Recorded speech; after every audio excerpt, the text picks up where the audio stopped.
everyone. I have a mic now. It's not a new mic. It's my external mic from my recording days.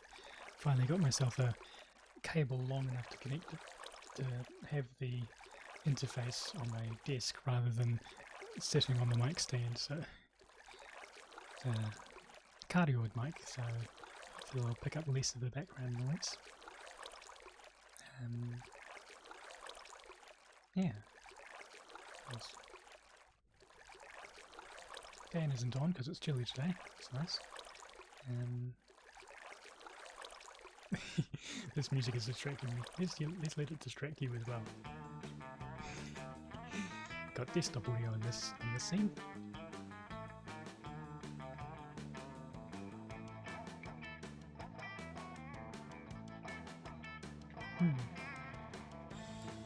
So yeah, I've filled up my water bottle. Probably go through the whole thing today.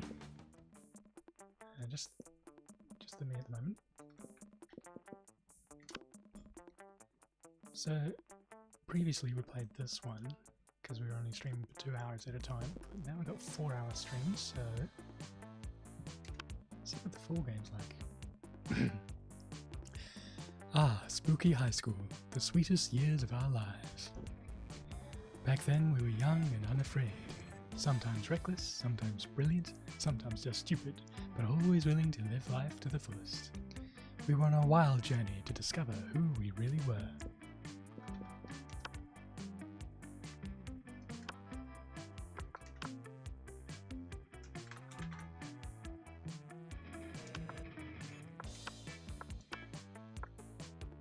Let's go!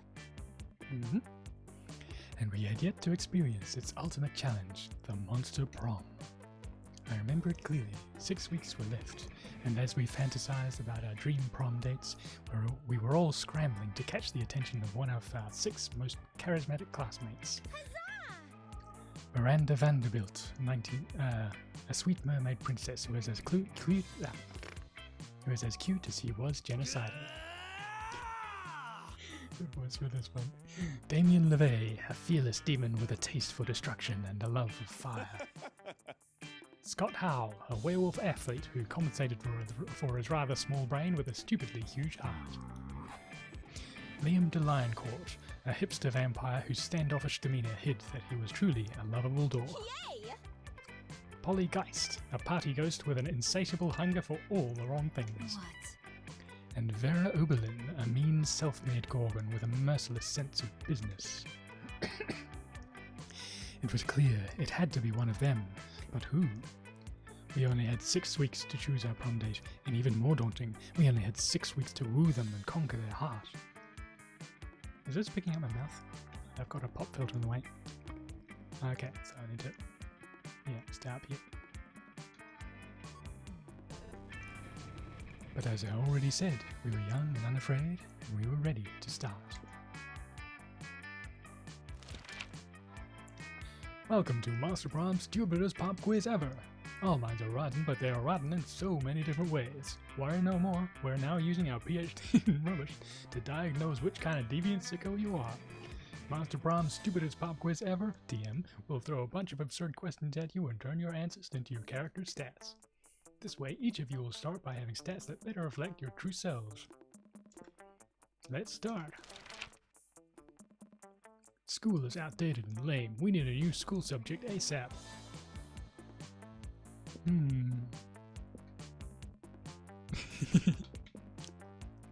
Critical thought. I mean, damn, this country could really use a subject like that in schools. What is your soul emoji? The emoji that speaks the truth of your soul.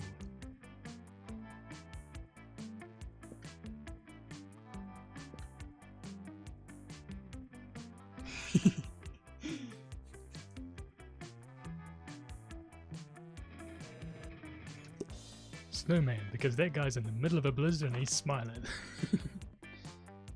What criteria would you use to name your children?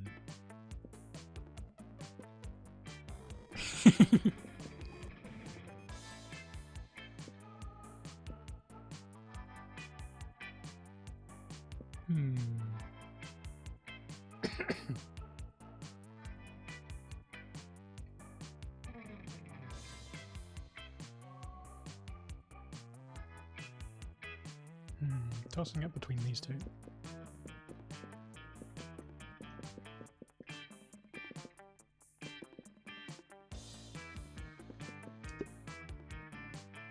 Yeah.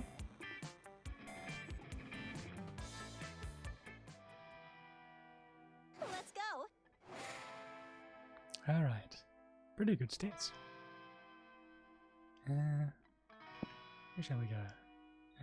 What's our lowest? We've got creativity and fun are our two lowest. So let's pick this one.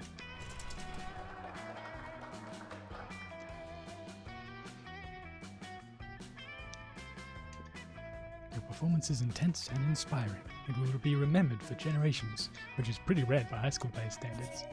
Again, +2 creativity.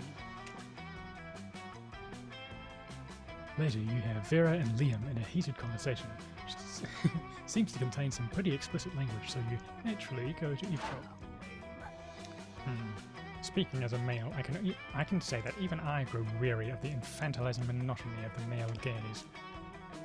Thank you. See, I want to advocate for the Gorgon gaze instead, but that would just turn people rock hard. That's not an erection joke. People would die. Personally, I think hentai is the source of the problem. It's so unrealistic. Hello, I'm not a 2D drawing. I'm a real vampire. Pathetic. I know. Just even I can't keep up with the standard hentai setting. What? So, and all the women are drawn exactly the same. There's even less body type diversity than at this school. Plus, I don't think anyone in real life has ever willingly dressed a tentacle as senpai, and what's with all the tentacles anyway? Because half the studio heads are krakens, Liam, and no shade to the women who do enjoy tentacles. There are only 3 my snakes do, and I won't doubt them. But I do think there should be a more diverse offering for those of us who'd like something less self-essential. Agreed.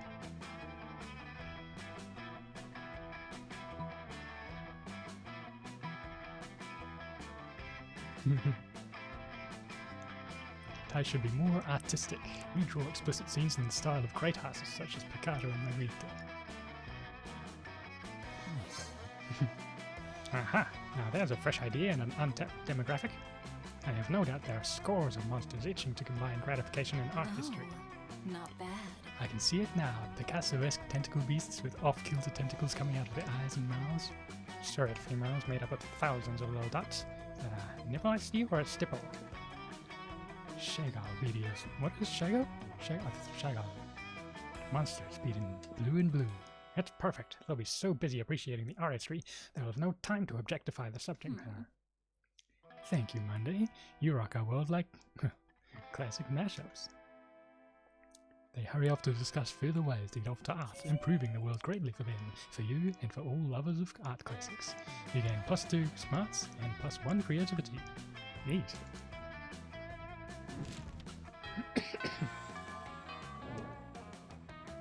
Let's go.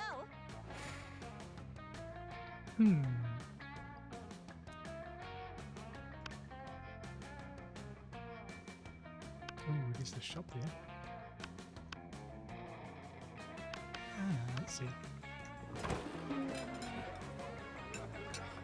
When you reach Liam and Damien's table, you find it absent of food, but covered in paperwork. Do we really need all these special forms? Can we just write death threats on regular paper? For the last time, Damien, substantive change within an administrated system requires mastery of the mechanisms of bureaucracy. What if we wrote the death threats on really fancy paper? Liam turns to address you. As you can see, my mastery of realpolitik has caused me to embrace an unlikely ally in my quest for reform. I have no idea what he's saying. I just want the cafeteria food to stop being so boring. You see, our interests are aligned. I too desire a menu less pedestrian. Sure, either way, we're stuck on the last bit. We know we want the menu to change, but we don't know what to change it to. Yes, we have indeed encountered a culinary block. Perhaps you can suggest something appropriately artistic. That's funny. A white plate with a single sprig of parsley in the center. The essence of minimalism. That's it. That's it? So, Don't you see, Damien? It's a bold commentary on the emptiness of consumption. Really? Sounds like a plate with a leaf on it. Oh, you'll never understand. Like, why even have a leaf on the plate if you're trying to be so minimalist? My God, you're right. Why even have a plate? Why have anything at all? That's it. A new menu item. Nothing. The school receives Liam's petition. From now on, the lunch line will include one empty tray. A great victory for artistic expression. Well, it's catering for indeed, I guess. Let's go. Those of us who don't need to eat. Alright. Well, the shop's at the auditorium.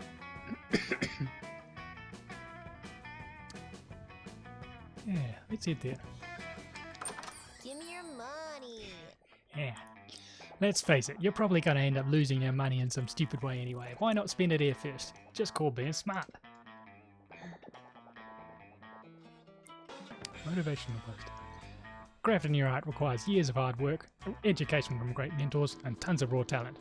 Damn, that sounds exhausting. So let's settle for a motivational poster for now.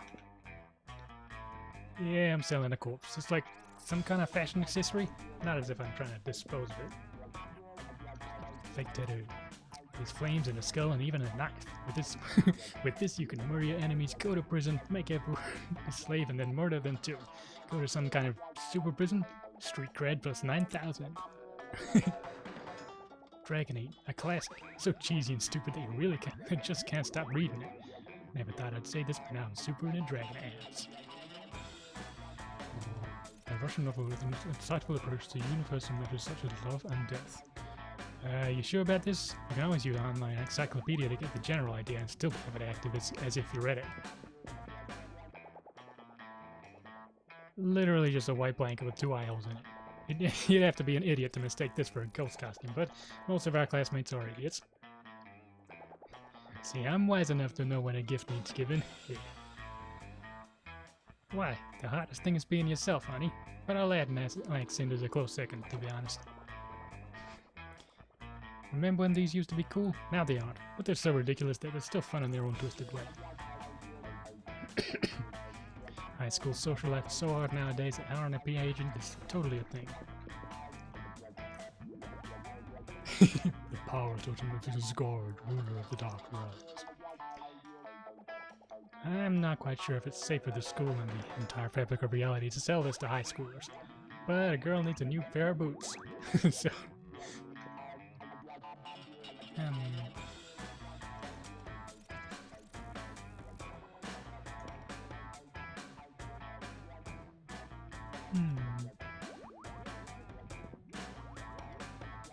No.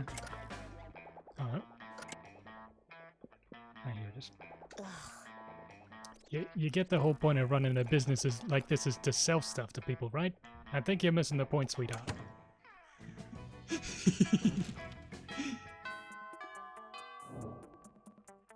Let's go.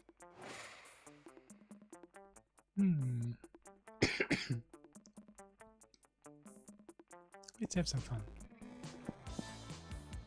Or... Oh no, you were there.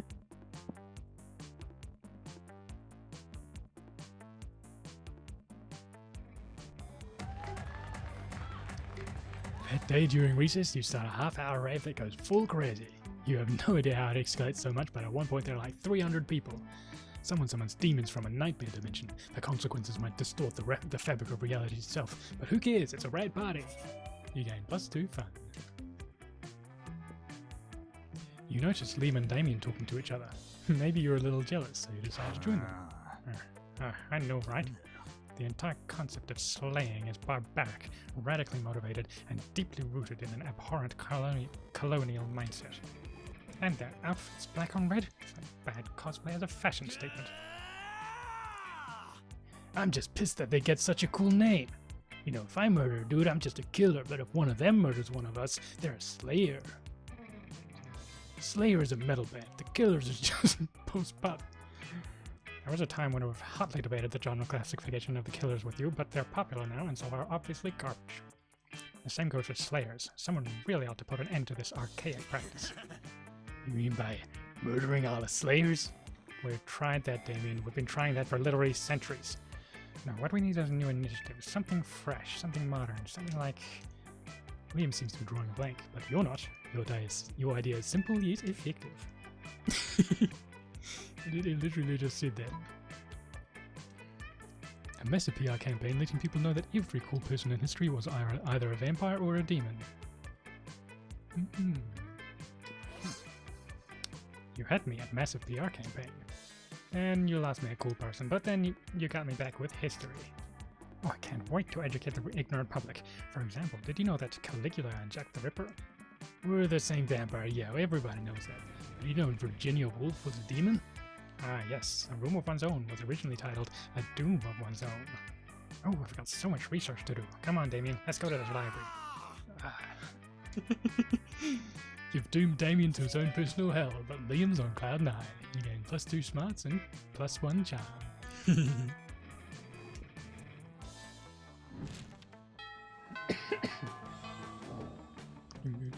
Let's go.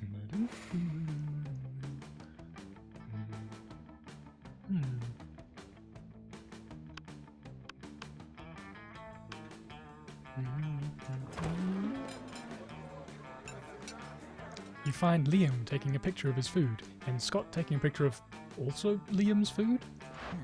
Ha! Yes, Scott, snap away. My artistic plating is too magnificent to ignore. Artistic what? I'm playing Pokemon Go, the mobile version of the hit Pocket Humans video game. What do Pocket Mans have to do with my food pick? There's a little 43 Bernard Henson hanging out in the middle of her plate. Here, take a look. Scott, why does your phone show a tiny human doing pottery on top of my eggplant ravioli? You mean you don't know Bernard Henson? He used to be a chartered accountant, but now he's decided to pursue his dream of being a world-famous potter. That major life changes made him super rare. Pocket humans almost never follow their dreams.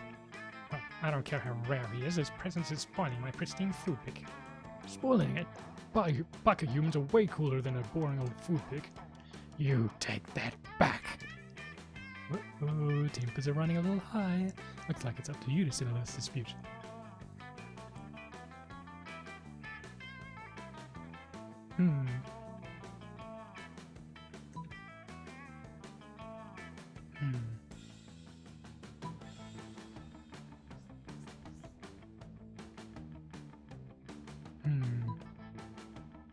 This is a stat-based question. This is probably fun, I guess? This would be creativity. Oh well, let's see what happens. Scott's right, Liam. Why take a normal cliched food pick when you could take a food pick of Scott capturing a Pokemon off your food pick? Good lord, you're right. The layers of irony are practically infinite. Go ahead, Scott. Capture a Pokemon. Okay, here I go. Wait, what are you doing? Stop molesting my pasta. Not trying to grab your pasta, bro. It's trying to grab Bernard Henson, but he's too slippery. You imbecile. Bernard Henson isn't actually on top of my ravioli. He's an image protected by your phone. You sure? Seems so real. I'll just try to grab him a few more times. No, my artfully arranged pasta buckets are in disarray, you fiend. Liam chases you and Scott away so he can rebuild his artful pasta arrangement. You bond with Scott by teaching him how to actually play Pokemon Go. Oh, that was amusing. Let's go. Oh, wrong way.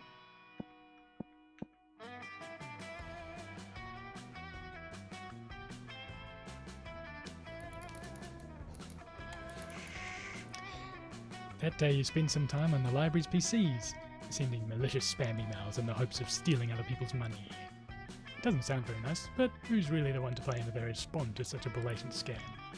You lose -10 karma, which isn't a stat in this game, so who cares, and you gain +2 money. You hang out afterwards to impress Liam with your sweet moment-gram filters. You're really making some headway when... Greetings, my love. Never fear, bored teen. I am here to rescue you from the drudgery of high school. I suppose your heart's in the right place, but I'm afraid there's no experience novel enough. There's no experience novel enough to conquer my limitless ennui. Not even marrying an interdimensional prince? Nope, not even that. What about marrying an interdimensional prince? Ironically. My god, it's so disruptive. Maybe the most disruptive thing ever. No, it seems the prince has bewitched Liam with his idiotic proposal. All is lost, unless you can think of something even more disruptive to marry. The concept of marriage itself. But you can't marry marriage. Maybe you can't, but that's only because... Maybe you can't, but that's only because you do not possess the soul of a poet. So authentic. Don't you see the brilliance of this scheme? No. Marriage is monogamous. I marry marriage, and no one else can marry. It's the most disruptive marriage of all. So long, posers. I'm off to devour a precious social construct. This will surely put a stop to the prince's practice of proposing marriage to random high schoolers. As soon as Liam figures out how to actually marry the abstract concept. Meanwhile, you gain +2 creativity and +1 smarts.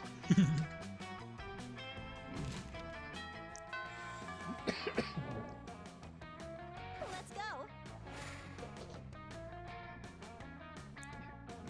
Alright.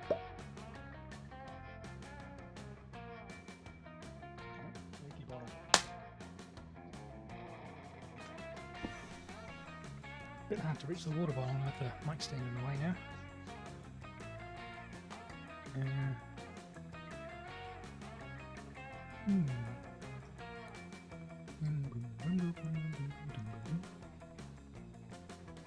Let's get Charm up.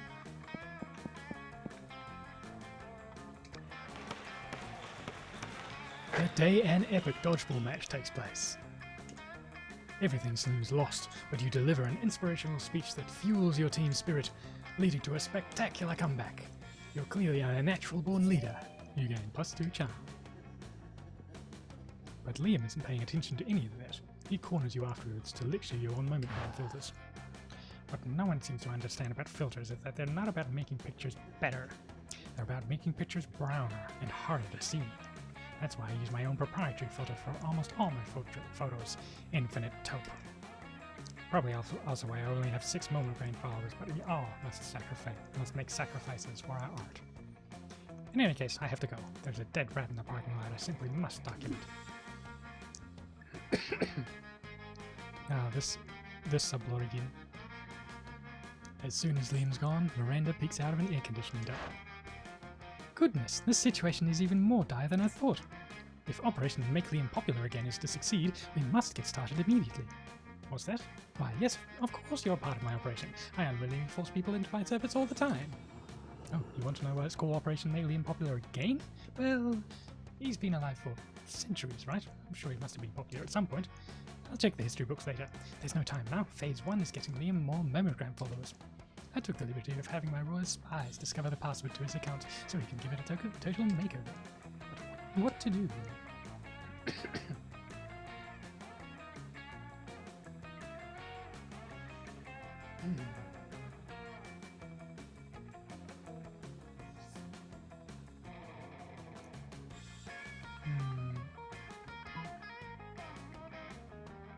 Well, this worked last time. Ah yes, just as father pays millions to vote for him in our fair and democratic elections. In fact, I think it can cut costs by paying some of father's clonesmiths to simply replicate the same 1,000 people 1,000 times. You ask Miranda if she thinks this is ethical, but she's as confused about the meaning of ethics as she is about fair and democratic elections. Soon the plot and the requisite clones are hatched. You run into Liam in the halls a few hours later. I am distraught. My carefully husbanded unpopularity is crumbling before my eyes. Look at all these followers. Look at their comments. Totally real account 66. I love you, Liam. Another equally real account. You're so obscure and avant-garde. The sentiments they are expressing are objectively correct, and yet, no, I cannot give in to the lure of the limelight. In spite of this, Liam seems to be enjoying himself quite a bit. He spent the rest of the day helping them curate his feed, gaining +2 charm and +1 fun in the process.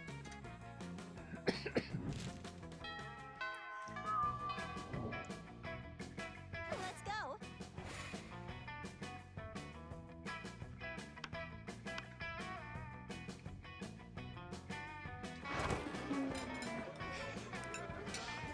You take your seat beside arguably the 2 coolest monsters in all of Spooky High.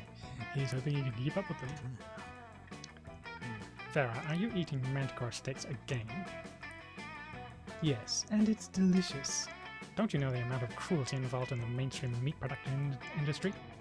Yes, and it's delicious. Besides, Liam, you're a vampire. Don't you only consume things that are dead?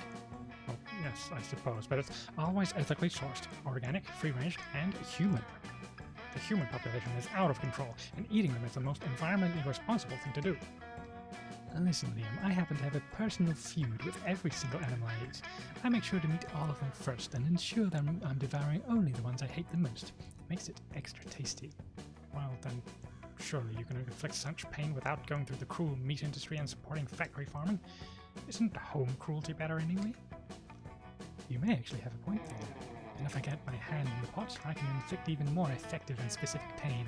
And I bet there's a way to make money off this too. Hang on. Somehow I've ended up arguing against my own interests here. Liam, do you want to find innovative and creative ways to move society forward, or do you want to oppose cruelty like every other weak mainstream loser? You can actually hear Liam's brain shaking as he struggles between his desire to be perceived as ethical and his desire to be perceived as creative. Maybe you can step in and help out.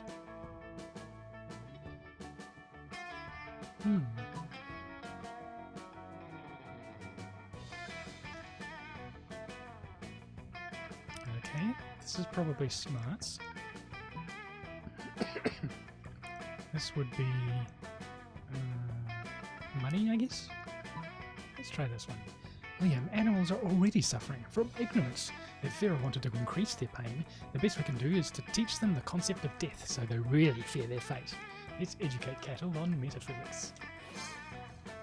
Well, I can't condone animal cruelty, but I wholeheartedly support animal education. I do like animals, but their illiteracy is one of my fourth least favorite thing about them. Right between their poor states and Protestant fashion and simplistic views on German cinema. It's not the worst idea. It's not the worst idea you've had. Although, face it, my dear, you are known for having pretty terrible ideas about 50% of the time. I don't really see building an empire out of private schools for cattle, but with my business acumen, I guess it's possible. And I can rest secure in the knowledge that I'm solving the bovine education crisis. Helping Liam help cows is like helping you help Liam choose you to go to prom with. Or something.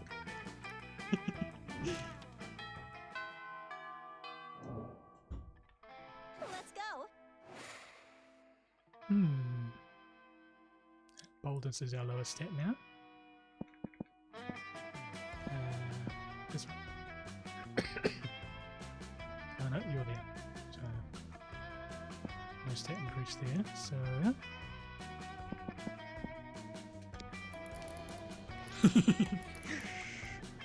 That day you spend some time on the library's PCs, mining some bitcoins. This is supposed to have something to do with solving algorithms and the rise of cryptocurrency, but you guess that nobody actually has any idea how it really works. Anyway, you gain plus 2 bitcoins, which is equal to plus 2 million... Is it million? $2 million, which unfortunately is equal to 2 monster dollars, so plus 2 million. Later, you see Liam rolling his eyes at his phone. You ask him what's up before he can roll them right out of his head. I'm having trouble with my status on social network, TM. I expressed a positive opinion about bug manicures, which I obviously meant ironically. And now my so-called friends are responding with blatantly unironic pictures of themselves with centipedes glued to their nails. I know being aloof and misunderstood is my brand, but I want to be misunderstood on my terms, not theirs. What kind of status could I post that would be idiot-proof? Fake blog. Flat out post the blog, alright.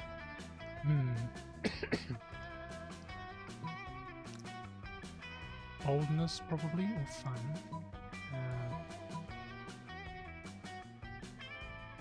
Sure? I don't know. Well, this is in character for Liam, anyway. Boldness. If there's one thing that idiots don't understand, it's their own idiocy. If I post to status like that, it'll be the one time everyone takes it ironically. Fear. They'll all use a mwahaha react button. And the wings up of approval. Never mind. Open and honest communication? Online? You're the idiot. You lose -3 smarts. Well, I had smarts this video. Let's go. So, boldness is what beat me down there. That day you skip class and just hang out in the bathrooms because you respect no authority. I guess some people just want to watch the world burn by skipping class and hanging out in the bathrooms. You gain +2 boldness. Afterwards, Miranda beckons you from a darkened corner. Psst, co-conspirator, over here. Phase 1 of Operation Making Liam Popular Again, it was an overwhelming success. Liam is internet popular. Now we just need to make him real life popular. And what better way than by making him Prom King? Unfortunately, when I asked him to vote for Prom King, he said, and I quote, "Never, never, never, not in 100 years, and that's not an exaggeration because I've been alive for hundreds of years and will never run for Prom King, so there you go." Which was clearly his cryptic way of saying he wants us to make him Prom King. My first thought was to murder the current Prom King after establishing Liam as the rightful heir, but I couldn't find any bloodline chance for it to work from. So I suppose we must engage in this democratic election the school is holding. Now, how can we secure a win for Liam when he is opposed to running or making any effort to win? Okay. This could be creativity. And this is money, which has worked in the past. Oh, they're both equal. So he's hoping we're right about this. Oh, this could be charm, which is better. So let's see. Charming, yep. That's a great idea. You look just like him. You squeeze into some skinny jeans, some suspenders, a lot of purple paint, and a sense of smug superiority, and gather a crowd in the auditorium. Ladies and gentle monsters, you say. For too long, our school has been ruled by prom kings who care about things. Caring about things makes you weak, because what if you care about the wrong things? I, Liam de Lioncourt, will never be wrong, because I don't care about anything. I don't care about my dumb clothes or my stupid man bun or any of you. To be honest, I don't even care if I win. If I don't, I'll just blow up the school with the hydrogen bomb I buried under the cafeteria. You walk off the stage to thunderous, terrified applause. You don't know whether it was a speech or the threat of extinction, but Liam wins by a landslide. Drats and curses! Rumor says I will be elected prom king in spite of my sincerest wishes. How horrible to have the love of the entire student body showered upon me. The cold blackness of my soul, which has so long sheltered me from my true emotion, it's thawing. This is terrible and I'm in no way enjoying it. Still, I should probably pick out a tuxedo. You know, so as not to appear ungracious. You are happy to help pick Liam out a tuxedo. You even help measure his body. You gain +2 fun and +1 creativity.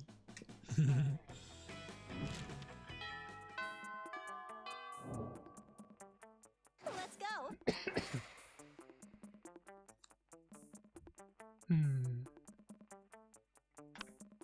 Hello, what does this Slayer have to say?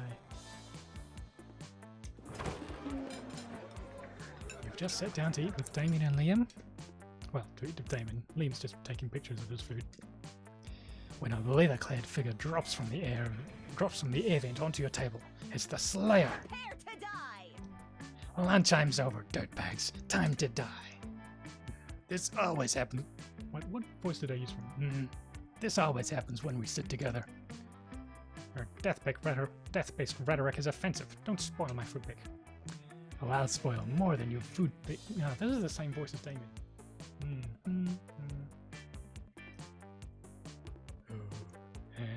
Oh, I'll spoil more than your food pick, Count Stancula. I'm about to spoil your face. Just as though, right? Both your faces. Damn it. The Slayer is right between the three of you. You can't save Liam and Damien, but if... Oh, you can't save Liam and Damien, but if you act fast, you might just be able to save one.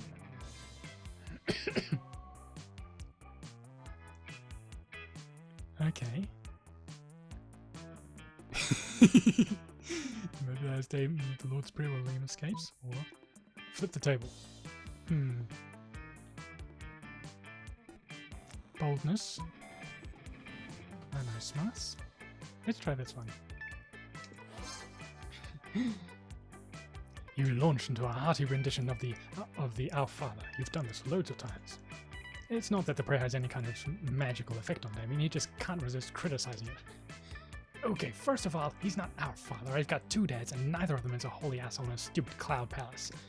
And thy kingdom come, what's that supposed to mean? Are we like praying for the end of the world now? Oh sure, beg him for your daily bread. What, are you in prison or something? Your omnipotent dad can't spring for better food than bread? What if you got a gluten allergy? Do you still have to eat the daily bread? This is ridiculous. While Damien continues to rave, Liam snaps a few more artful pics of his lunch and then carries it to another table. Are you done?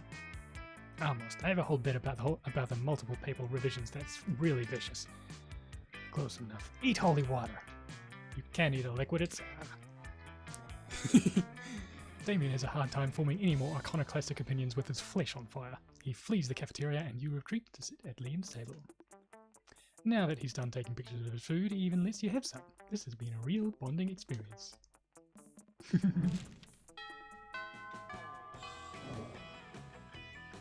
go. Okay. Boldness is still our lowest stat, so...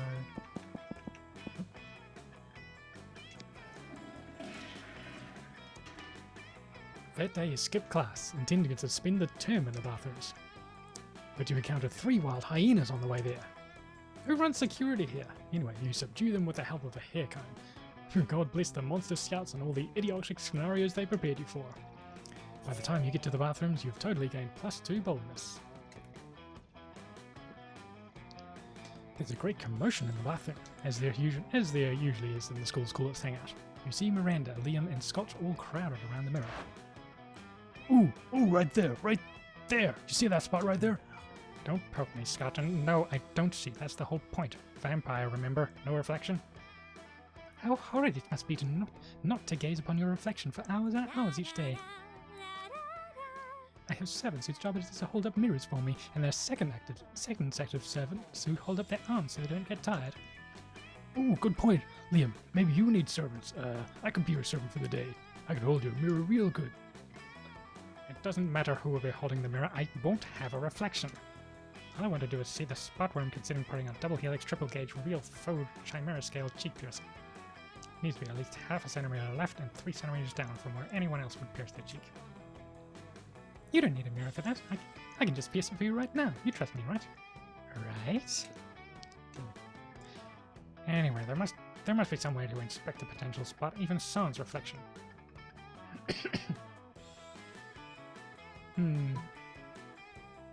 This one looks smarter. We've used found materials to create a perfect replica of Liam. Oh, it's creative, but it's still good. Well, I do love avant-garde art. And I just love arts and crafts in general. And he still has my peasant skill mosaic from 3rd grade on his fridge. Let's do it! Go team art!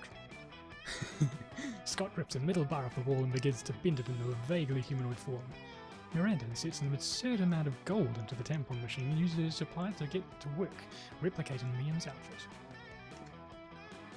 Before too long, you have recreated a remarkable likeness out of toilet paper, pads, paper towels, metal, and soap.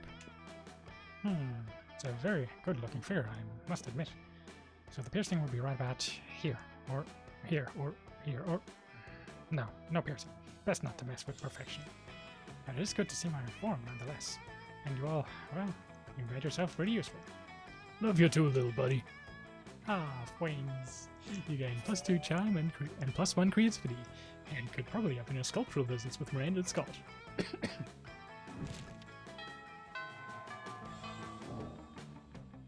Let's go.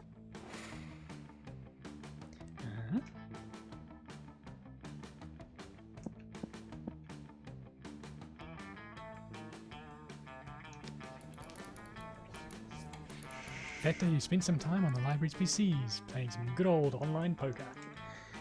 Gambling seems like a stupid and dangerous decision, but who cares? This time it paid off. You gain +2 money.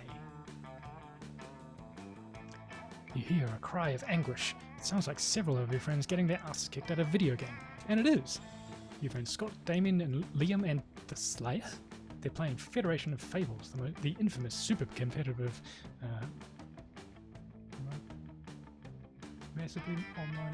multiplayer online battle arena? Whatever, it's a mobile. They spot you. Hey you, Monday, we need your help. We can't let these noobs win. It's true. This is so serious that we've put our feud aside to team up against the greater evil, 13-year-old brats that think they're better than us at FOF. We were kicking their asses, but their jungler used a super special skill on our mage that cursed them to roam the desert for 40 years. In real life. FOF developers crazy. This game is insane. We need to destroy their base soon or we'll lose. Or, you can trust me. I'm playing Wally Rex the Dino Diplomat. I'm in negotiations with one of them. If we reach an agreement, this senseless bloodbath will end in a peaceful truce. We need to destroy their base before Liam does this lame diplomatic thing.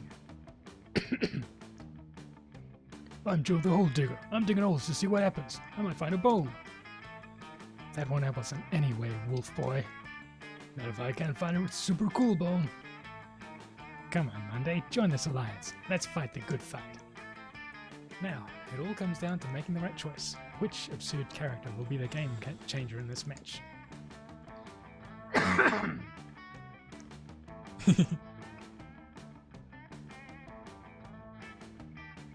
Well, let's try this one. Gary the game developer, mighty creator of entertainment. Gary, that's a super risky choice, dude. Developing a game isn't a fun task. There's lots of risk and uncertainty. It's not a wise career to choose. Look at him, he's hiding in a bush while developing video games. Not smart. Go Gary! No, he just spent a bar mitzvah money. What's that? Gary's using his two-star skills, asking his parents for money and running a start kicker? Impressive. He released this game. What is it? Foffy Foff? Federation of Fables inside Federation of Fables? Damon, look at the other team's champs. They're starting to play Foffy Foff instead of trying to destroy our base. Whoa, they're leaving behind any drive or direction in life just so they can focus on Foffy Foff. Guys, their base is open. Let's go. Who knew? Gary is a... Yeah, Monday's the real deal.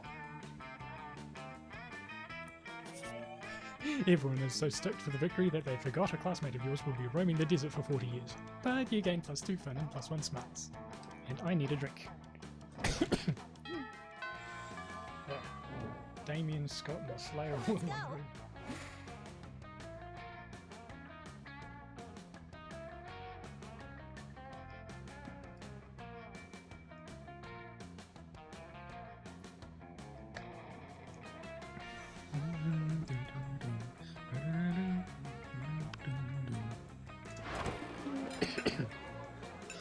You notice Liam looking disgruntled, which is his default or whatever. But it seems like Miranda is pretty upset too. Better check it out. Liam, why are you typing on your phone so angrily? Did your phone offend you in some way? Why are you mad at it? You seem to be an 8.5 on the Frowny Liam scale. The what? The Frowny Liam scale. Normally I can tell how people are feeling from their faces, but you seem to be frowning most of the time, so I created a chart to measure your frowniness. Miranda pulls out a notepad and displays a series of doodles on Liam's frowniness. They are not super accurate, but they are super adorable. I'm not angry at my phone. My so-called frowniness is caused by a heinous error. I specifically asked that my creature creme brulee be extra crispy, so that it truly popped with my massive monogram filter. Instead, they burnt it to a crisp, rendering it unphotographable. Monsters deserve to know what they're getting into. If they choose to eat at this cafeteria, so they can choose to take their business to a different establishment, and so I'm writing a scathing Welp review. Liam, you can't do that. If they shut the cafeteria down, the school kitchen staff will lose their jobs. Did you know that peasants have to do labour to make living wages? They don't simply have an unlimited store of gold. I was shocked when I first found out. Oh, of course you were. If the kitchen staff wanted to earn their wages, they should have been better at their jobs. I'm still the merchant of truth. No, you're the merchant of poop. Your royal sophistication shines through. Look, ask Monday. Their taste may tend toward the mainstream, but surely they can see the subpar cafeteria must be exposed. Don't be ridiculous. Monday is surely more competitive than that and would gladly help me save the cafeteria again. Again? Gosh, it's hard to keep track of your misadventures at the school. Still, we'll help if you can.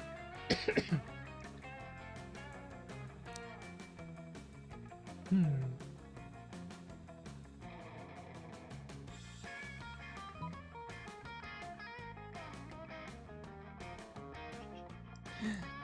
Liam, one lone voice simply cannot shut down this cafeteria. At least not the voice of a high schooler. Let's get a renowned food critic to write a Pulitzer-worthy expose to be published in the most widely read periodicals.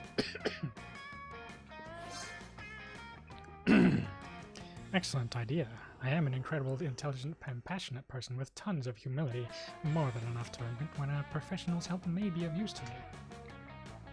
You think you have the most humility? You shall never be as humble as I am. Every day my servants tell me how I'm the humblest person ever to live. Miranda storms off in a huff, leaving you and Liam to proceed with your amazing, incredible, genius plan. You're super humble too. Use your magnificent calligraphy skills you picked up in your collective class, Calligraphy Mirror, to write 5 letters chock full of aesthetic. Liam produces a delicate white dove from his backpack, how so breathy in there, and gives it the newly addressed letters. You're not sure what's more intriguing, the fact that Liam trusts that the dove will be able to read the addresses to deliver the letters, or the fact that the addresses he wrote down were just the emails. Regardless, it seems to have worked because within a minute of the dove's release, you receive your first reply on your phones. Ah, I knew the exquisite Jacques Aznavour would have enthusiasm for her plight, thus his immediate response. Dear Liam, I've received your message. Though the calligraphy is quite impressive, I'm afraid I must give you the same answer I gave you when you asked me to write a review on the cuisine cooked by your friend's grandmother last Thanksgiving. I don't know how you got a dove to find out where I live based on my email address, but stop contacting me. Most lovingly yours, the great and humblest food critic, Jacques Aznavour. Oh Monday, nobody understands the severity of the creme brulee of transgression, and goodness we have each other. Heck yeah, you have each other. Prom? Hopefully. At the very least, maybe we'll let you borrow that dove sometimes and send anthrax to your enemies.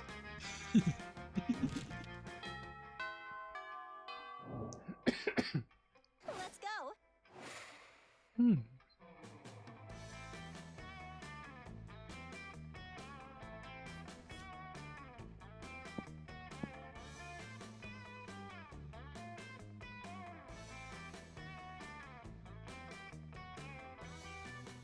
Looking at the stats. At this narration before. While in the bathroom, you tell yourself in the mirror that you're so bold you will kill a tiny big-eyed turtle with your bare hands. That monstrous act would instantly give you plus 500 boldness. But come on, you're just talking to yourself in the mirror. What's the mirror than that? You know what? You can keep plus 2 boldness anyway for saying that to yourself out loud.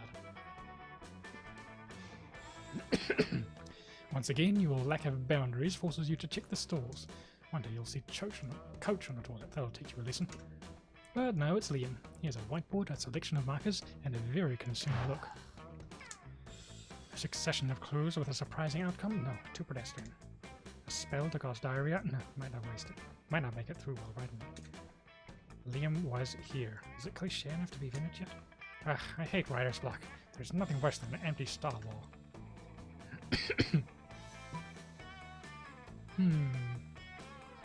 This is probably creativity or smarts. Go beyond the medium with a spell that will change the reader's life. Literally.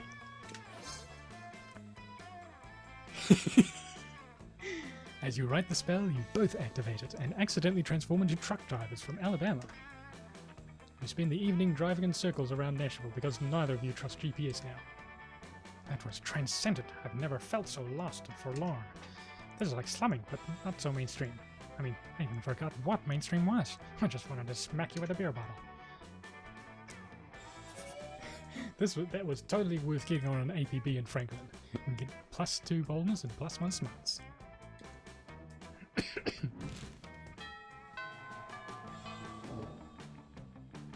go. Alright, got 3 to choose from. Creativity. Okay, no. Fun.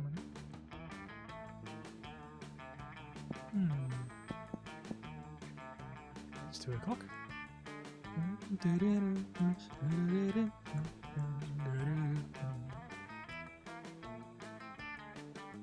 Yeah. Everything is fine until Juan, the small magical that's in your cat, asks what you think you're doing. Damn, I didn't even remember Billy suck at dancing. But you decide to go all in and pretend it's a new dance move. Apparently it's called the Groovy Musaka. Juan looks at you and he asks you to teach him the Groovy Musaka. In no time, half the party is following your steps, enjoying the Groovy Musaka all together. It's a party to remember, and +2 fun and a cool story to tell your grandkids someday. Lately you've been being cute with Liam, but in an ironic sense. And he seems to tolerate you, which is like third base for Liam. So tonight you're having a picnic at the graveyard. It's like a date, except it totally isn't a date because dates are super cliche. It's totally a date. It's time. You're gonna kiss him. You'll practice a lot with your pillow, which might or might not be a body pillow customized with a real-size full-body picture of Liam. Maybe. Here you go. You know what, Monday? I've been thinking about the concept of kissing. And not because being with you makes me think about kissing, but don't you think kissing is such an outdated and vulgar concept? Your best way of showing your feelings is by putting your mouth over another person's mouth. But you wanted to put your mouth over his mouth. Come on, Monday, Prom is just around the corner. Quick, think of a never before seen way of showing your feelings to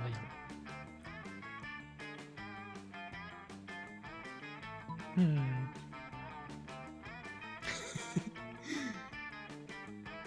This is probably boldness, which is pretty good at the moment. And this is creativity. Would it require more than 11 creativity? With this game, I wouldn't be surprised.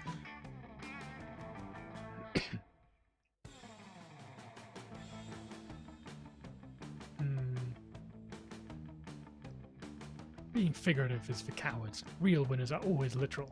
Show Liam your feelings. You're ready to show Liam your feelings. Too bad you sometimes mess up your words. You show him your fillings instead. Your marvelous collection of pie fillings. What's this? I love it. I'm so exhausted of people trying to show me their feelings all the time. It's as if I was a character in a dating sim or something. But this, no one's ever showed me their feelings. Probably because no one actually has feelings like these. They're too busy dealing with their stupid bland feelings, which lack the ability of these fillings to make a pie delicious. Somehow this excites me quite a bit. What do you say to going back to my place to check out your fillings? I technically don't eat, but I'm sure we can find a use for them anyway. Ha! Who needs feelings when you have fillings? Now you have +2 charm and +1 creativity. Stats are getting up there.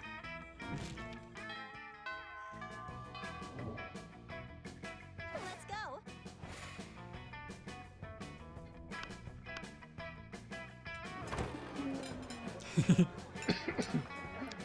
You find Damien brandishing his usual silverware, a hammer and chisel, while Liam looks on in horror. Hang on, let me check something. Okay, still tracking.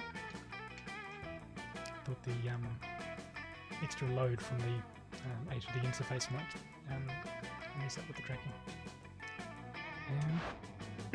You can't take that. Watch me. First of all, it's made of one seamless piece of obsidian, so it's low calorie. And second of all, it's a lich's phylactery. Part of this balanced breakfast. It's lunch. You're just jealous. No, I'm nervous. Nervous that you're going to eat that, get possessed by a lich, and kill us all. Well, I'm nervous that's not gonna happen. Looks like these two are at an impasse. Maybe you can solve the dispute and score some romantic credit at the same time.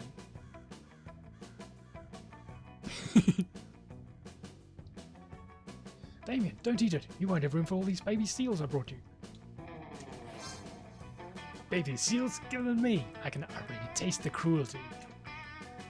Monday, you scoundrel. How could you substitute wanton irresponsibility for animal cruelty? You quietly explain to Liam that the baby seals you're feeding to Damien aren't really baby seals. Hey, these are just seal-shaped beanie babies stuffed with tofu and pig's blood. Good thing you always keep a pack of baby seal decoys in case of killer whale attacks. I applaud your craftiness and your high regard for animal life. Let's go return this phylactery to Larry the Lich's crypt together. He ends up being the third most romantic night you've ever spent in a crypt. Score! I need to take this cheese.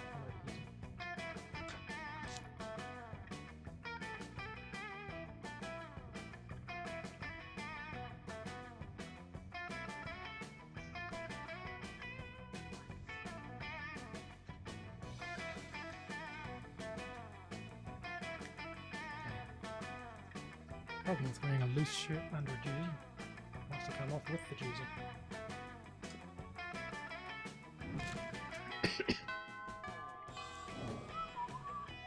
Let's go. Okay.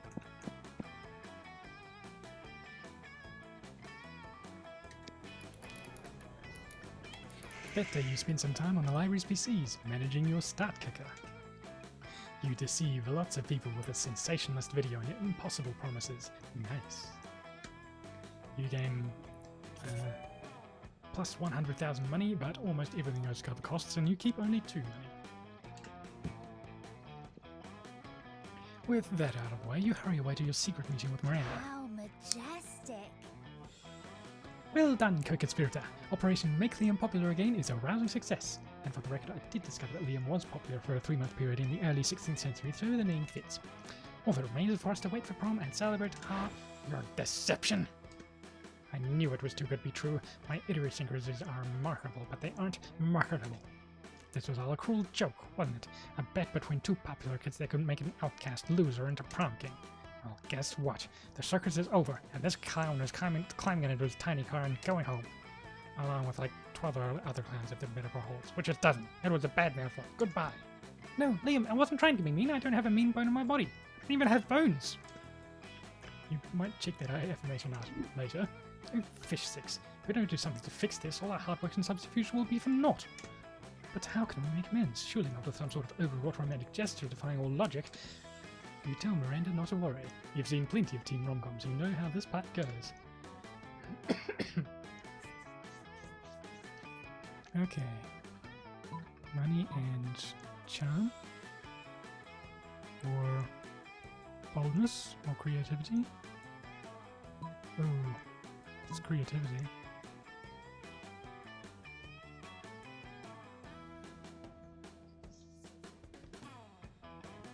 Well, I've seen a Let's Play do the successful version of this one, and I've seen the unsuccessful version of this one myself, so let's see what this does. Okay. You don't have quite enough money to hire professional word spellers, so you just post a classified ad online. Alright Liam, we know you're mad, so we wanted to do something elaborate to apologise. Please accompany us to the top of the extremely tall ladder my family owns. Well, alright, but only because the ladders are appealingly retro. You climb for what seems like weeks, the air grows thin, birds bite your earlobes, but finally, here we are, Liam, look down, we made a message for you. Wow, 1,000,000 people forming the words pumpkin lasagna? It's supposed to say I'm sorry. Okay, well it doesn't. Clearly said pumpkin and followed by lasagna. You made me climb an endless ladder just to promote your culinary preferences, you selfish weirdo. Goodbye. Liam turns into a bat and flies away. Miranda dives into a bucket of water down below. You have to climb all the way down by yourself. You lose -2 boulders and -1 fun.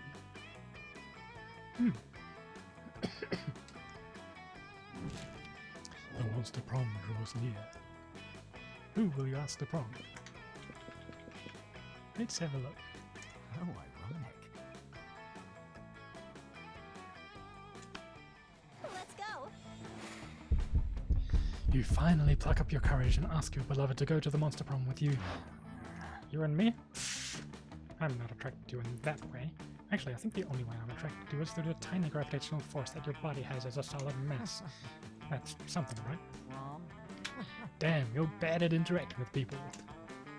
To repent for the sin of making such bad choices, you are forced to walk around the school in the nude, accompanied by a nun who chanted shame over and over while ringing a big bell.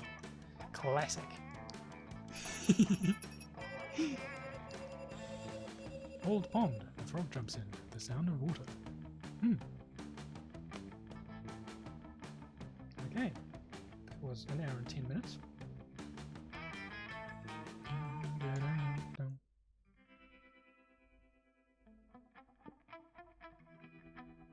Those 6 weeks were maybe the most epic and absurd weeks of our lives. After the monster prom, we kept on living our lives, falling in love, battling for friendship, and learning about who we were and who we could be. And you know what? Like it always does, life happened, and it was wonderful. Scott and Miranda kept doing delicate, beautiful sculptures. One hot summer night, they ended up having the weirdest threesome ever. It was a life-changing experience for all of them, but they don't talk much about it. Liam honed his most admirable skill and got a job with it. He now designs thermomegram filters. Damien loved fire to the very end. Unfortunately, that wasn't a very super legal affair, so he ended up in prison for arson. Fortunately, prison was flammable. For those 6 weeks, the monster prom seemed larger than life, and then it was gone, just like that. The battle for Monster Prom might have ended then, but there were plenty of battles left in that war called youth. But once again, we were young and unafraid, and we were ready to start.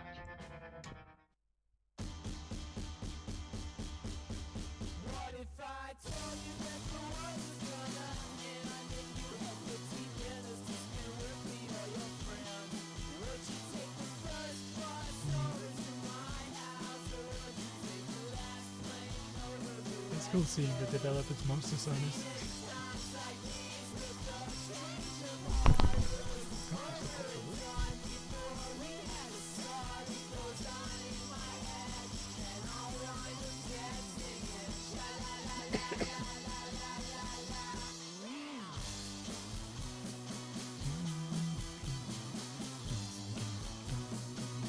Player characters.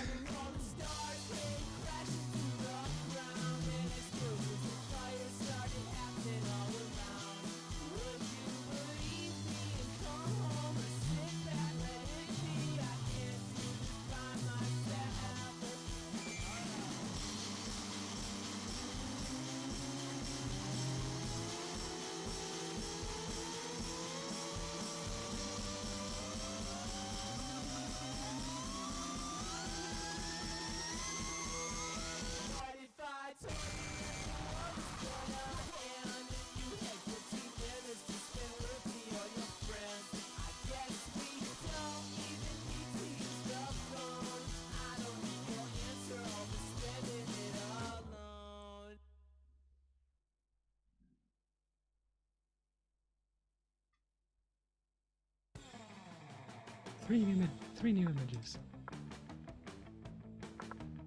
Let's see them.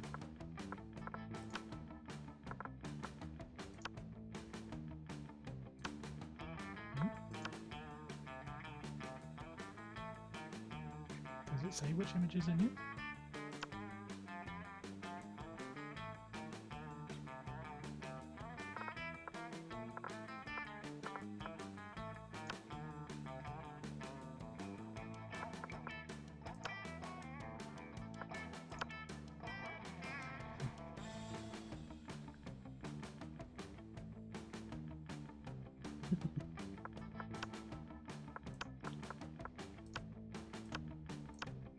Ah, here we are.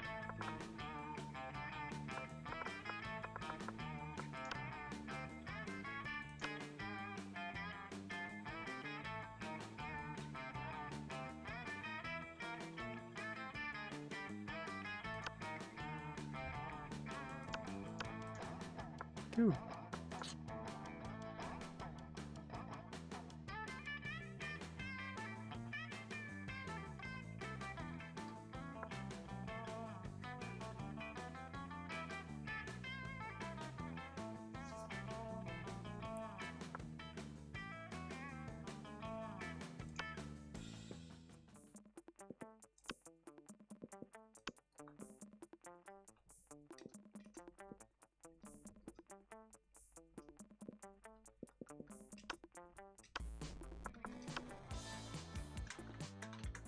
Oops.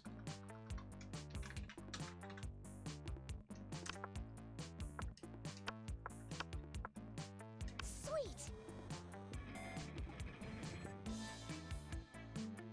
Huzzah! Yay! What? I just like hearing your voices.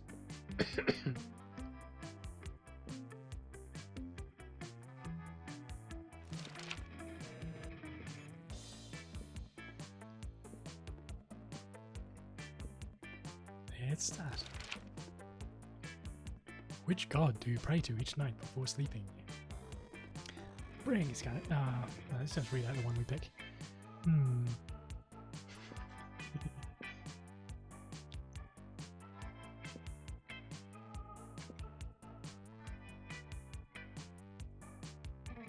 Okay, who do I want to go for? This one.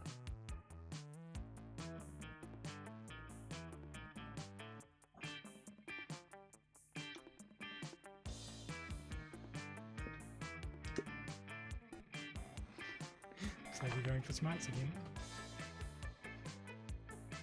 If you could put a curse on your worst enemy, what would it do?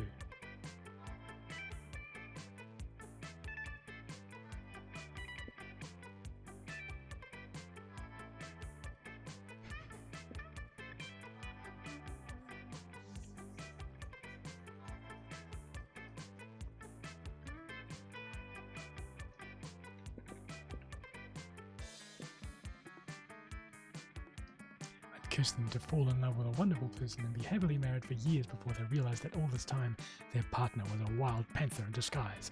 Then the panther viciously devours my enemy. Classic. Bold, okay. What would be a potential deal breaker for potential lover? Oh, deal breaker for potential lover.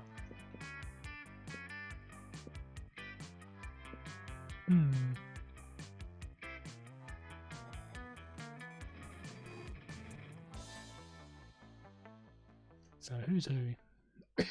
Which one corresponds to which character? Polly, Liam, Damien, Miranda, Vera, Scott. Okay.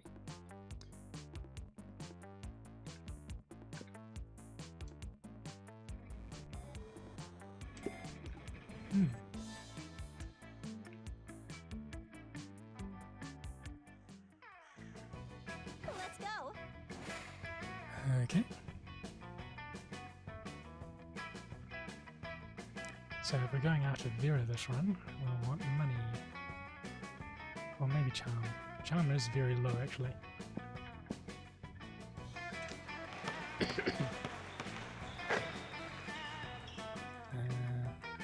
Where do we get this one?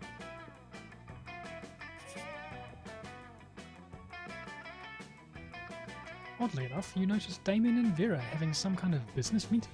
At least they're both sitting holding manila folders. You move closer to see what's up. Now, Damien, it seems we both agree that Gwilliam the Incubus is a piece of sentient garbage who deserves harm. True, true. I believe that together we could make Gwilliam very unhappy. I prepared an action plan for a potential merger. Have a look. Vera opens your folder to reveal intricate charts with titles like Derision Coefficient and Maximizing Humiliation Dividends. I brought a folder too. Damien opens his folder. There's a piece of paper that says punching on it. I admire your simplistic approach, but I think we need a plan that utilizes both our strengths. Damien nods and turns over his piece of paper. On the other side it says, punching hard. These two are never going to come to an agreement unless you step in and mediate, so you tell them your idea. Use this convenient list I brought that shows all of his greatest fears in order of severity. Oh, okay. Most of these fears seem pretty standard. Clowns, bees, entropy, core. That has been Interesting. quite Very pleasing. interesting indeed. I think we'll be able to accomplish some marvelous things with this list. Does it say punching on there somewhere? Yes, but it's at the bottom of the list, below libraries and fish. Well, okay, if it's as long as it's on the list, I'm in. The way Vera's eyes look right now, she's right at the top of the list of your fears. Hot. You gain +2 smarts and +1 charm.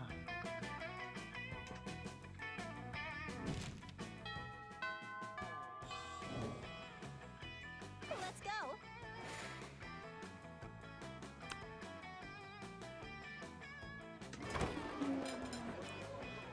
You approach Liam and Vera at the table, but before you can sit down, Vera holds up a hand. Pathetic. Stop. This is the cool people table, where only cool people are allowed. I would agree with what Vera just said, but agreeing is something only uncool people do. Wouldn't you agree, Vera? Nice try, Liam, but I think we're getting away from the point. This interloper still wants to sit with us. Well, if they want to sit with us, they are going to have to prove they are as cool as we are. But without, like, trying to prove it. Trying is so uncool. So, what's it going to be?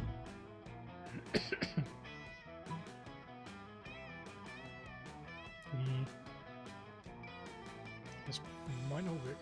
Let's...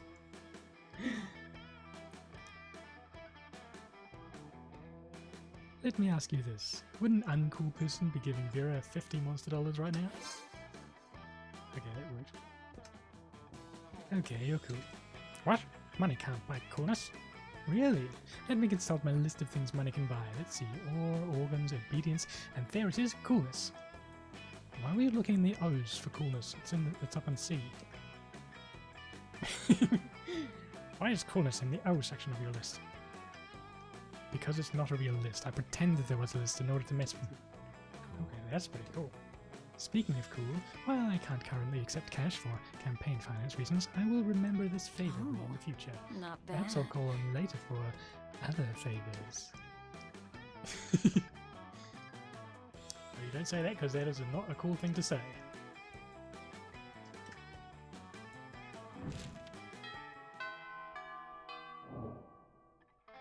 Let's go. Okay, now... Oh, you're at the... I want to gain money, not lose money. Oh well, let's go creativity instead.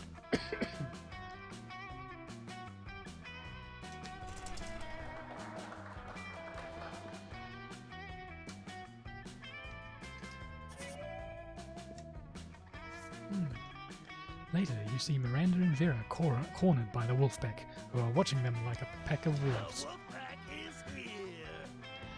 How would one of you ladies like to go on a date tonight with the hottest dogs ever to not be literal hot dogs? What?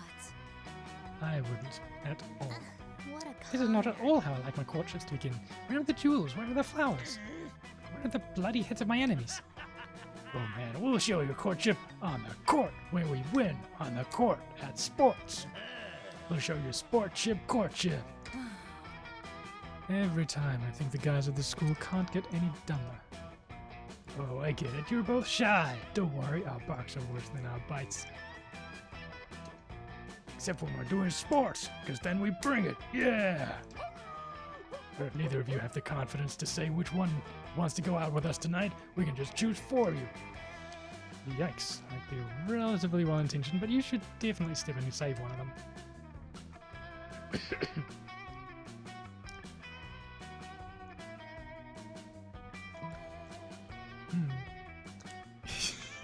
Don't want to go out with Vera. I hear snakes have syphilis. Yes, that's exactly right. They do have syphilis. Poison flows through my very veins. I'm a powerful, dangerous... You're one and only. Fear me, you puny little mortals, and fear my ability to destroy you effortlessly. You know what? I just heard Coach calling us. We need to go practice not getting stitties. With that, the Wolfpack is out. Vera, I'm so sorry to hear about your illness. I had no idea. Pathetic. Mary, my snakes don't actually have syphilis. We're just giving them the slip. Oh no, you started something awful, but at least it worked. You gained +2 smarts and +1 boldness.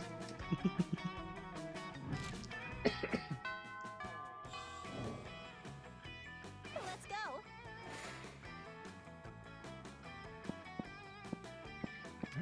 Here.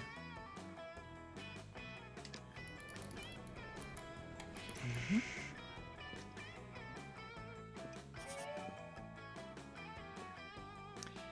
Later, you see Vera cackling to herself in the hallway, which is whatever, but you might as well find out why. I'm just practicing my prom queen acceptance speech in my mind. It's not like the title bears any meaning whatsoever, of course, and I really do consider the whole thing way beneath me.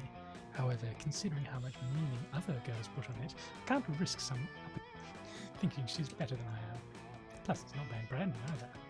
I could see using a victory to start a line of successful prom queen accessories guaranteed to get you the win. Perfect prom shoes, the right makeup, fancy knives to take out your opponents. Speaking of which, I assume this goes without saying, but I'm not leaving anything to chance. I'll be doing a blood ritual to ensure my win. Still haven't found the exact details yet, but I am optimistic that at least some of the items will be found in the shop. The only question is, where exactly I can find the details for a proper blood ritual?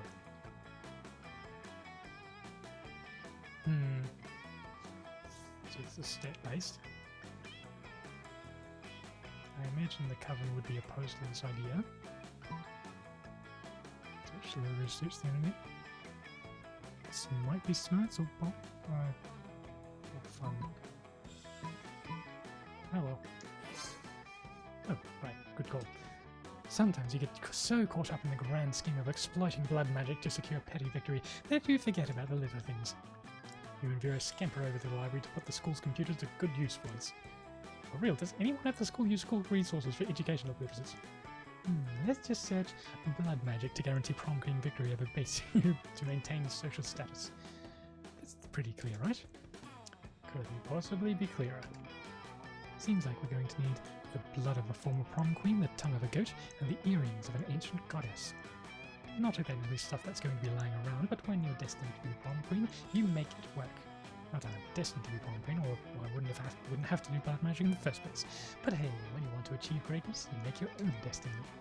You check the shop, I'll grab the goat, and we'll meet up in the bathroom to cut its tongue out and get this party started. Sounds like a party indeed. You gain +2 fun and +1 smarts.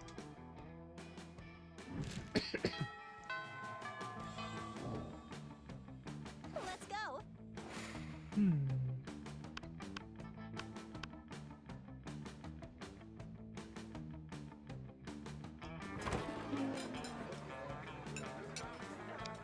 Vera's about to lift a glass of scotch to her immaculately painted lips, which not everyone wanted at the school apparently, when Miranda screams, "Stop! Don't drink that!" Why not? This scotch costs more than most cars. Has your taster tried it yet? What taster? You don't have a taster? What if your drink is poisoned by someone jealous of your good looks and royal title? Listen, Mary, I only drink 4 things. Scotch, red wine, the tears of my enemies, and straight up poison. You drink poison on purpose? Miranda, my hair is venomous snakes. Do you think poison actually harms me? Well, you should still have a taster. What if someone puts really spicy hot sauce in your drink? Or poison? What do I have to do to get you to drop this? Simple, hire a taster. Fine. Any volunteers? This might just be the big break you've been waiting for. You raise your hand and when Vera picks you...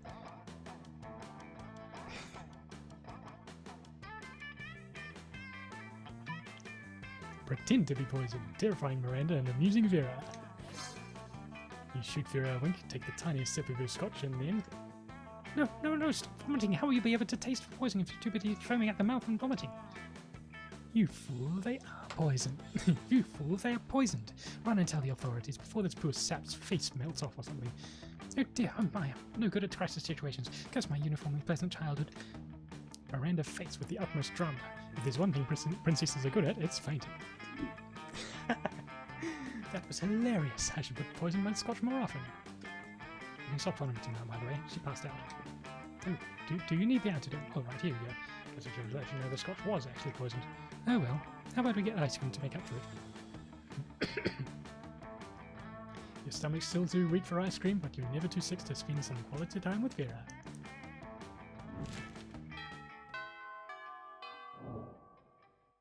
Let's go.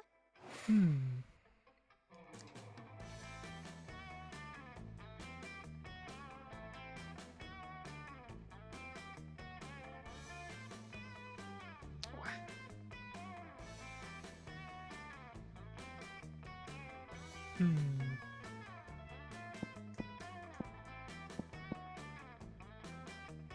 think I've been to the gym already this... Oh.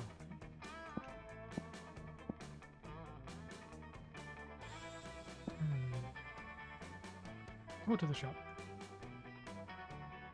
Maybe later. Yeah.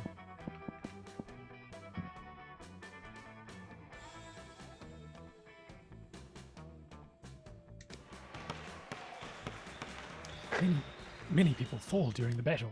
You can't take any more, so you valiantly go straight to the other team's leader and start negotiations for a truce. After hours of intense diplomacy, you commit to an agreement. What an unexpected twist. You gain plus 10 righteousness, but this game is so wrong in so many ways that you would be lucky if you could do anything with that. And plus 2 charm. During the next match, your team is struggling and one of your teammates is distracted with something else. Guess which one? Polly, are you just scrolling through dick pics and vamp here? No, Vera, I'm totally participating in engaging in physical activity. I just love gym class. Come on, Polly, do you really want the shame of losing to Liam? He's been doing organic blood shots out of a rabbit skull in between rounds. Damien's going to shove it in our faces. I hate when Damien tries to shove anything in my face. Look, I like winning as much as the next monster, but why is dodgeball apparently the only sport we ever play at the school? Some schools do volleyball in gym, or track and field, or cross-country skiing. But what we have is dodgeball, and I want to win it. When life gives you lemons, you've got to squirt some lemon juice in someone's eye. Totally. Let me just finish editing the selfie. Have you seen this massacre filler? Adorbs. Maybe there's a way to inspire Polly to get on your level and lead you to victory. Wouldn't all of you be happier that way?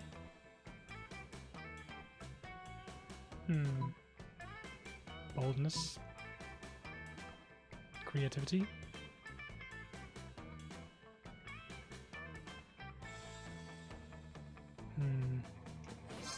Oh, charm. Good.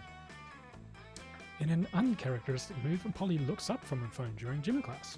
I do like dancing and winning. Let's go twin. Is twin the word you just made up for dancing and winning at the same time? Yep. Well, it's got win in it, so I like it. Let's go show those losers how winning is done. Your team springs into action, dancing away around balls being thrown and onto the warpath. Polly dances the boogie while Vera waves her hair in the Harlem snake. It works. You win in an electric landslide. You gain plus 2 creativity and plus 1 fun.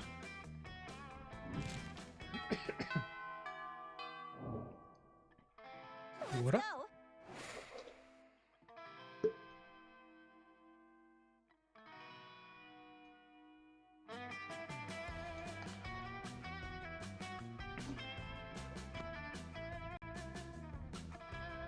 I'm not telling that Vera's voice is the most similar to my own.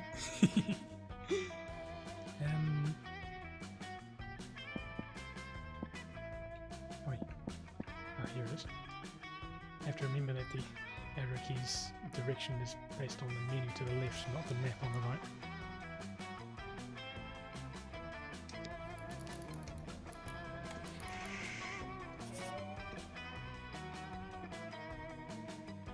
As you survey the library, you notice Vera, whose snakes are hissing and spitting as she glares at her computer monitor. Pathetic. This is getting so old. Every time I go in a dark arts form, I have to deal with sexist trolls trying to call me out and prove that I'm a fake dark arts girl. Oh yeah? You like Lich King so much? Name 3 of their earliest curses. You'd probably just take pictures of yourself with cursed artifacts to add attention, as if I can't want to murder people in obscure occult ways just because I'm female. Please. I'm so sick of dealing with this sexist stuff, even when all I want to do is use magic to make people suffer. I don't even know what to do. Let's see, fun, smarts, or creativity. If it's creativity, there's not much difference between it, but let's try this one.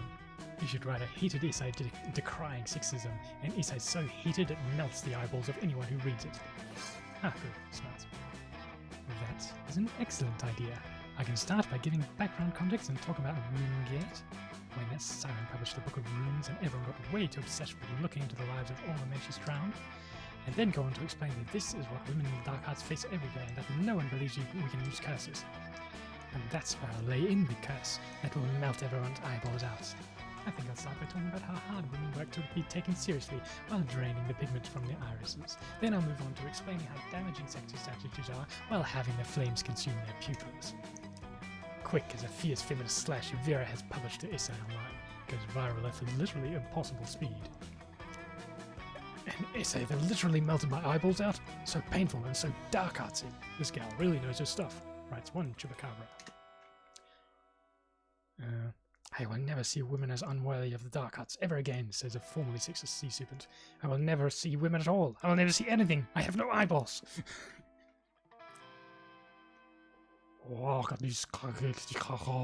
Writes a lich because he's blind and I can't see the keyboard, which you assume means I may have lost my vision, but I gained a new perspective.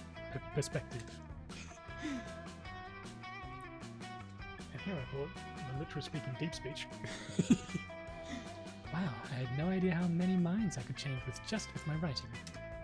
It's like they say, have the serenity to accept the things you can't change, the courage to change the things you can, and the wisdom to know when to melt some sexist assholes' eyes out of their faces.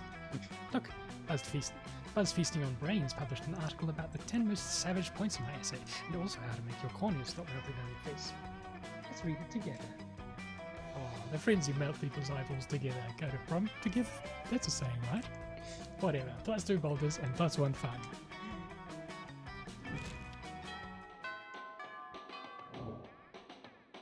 Let's go.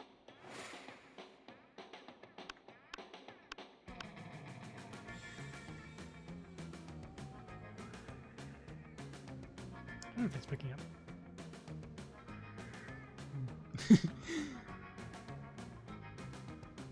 Yes. Little heat bolts.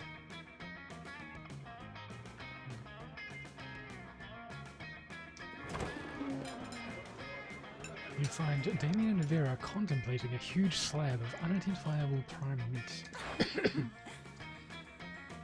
All right, Damien, I know we had our share of disagreements during this convoluted poaching expedition, like when you told me not to bring armor knives, but I trust we can now put our differences behind us and enjoy the fruits of our labors.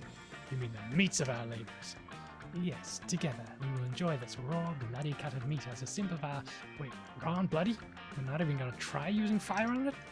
Of course I used fire. I specifically entrusted the chef to prepare this meat, while glancing briefly over the stove. Did the fire ever, touch the meat? What would be the point of that? I cut this fire and can only be eaten ultra rare. Like hell it can. You wait here while I get my culinary flamethrower. Damien, please, let's be reasonable about this. What is reasonable? We can't come to an agreement. Let's appeal to an arbitrary third party. Monday will surely make the intelligent choice for us, isn't that right?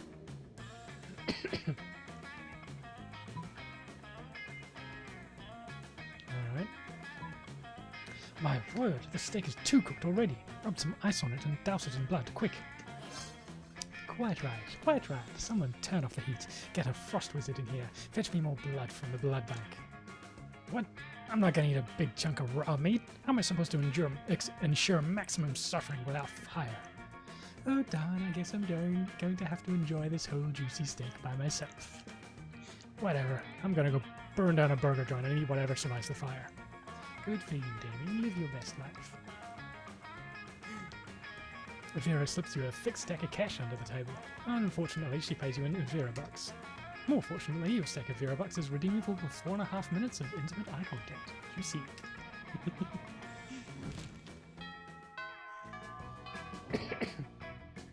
Let's go.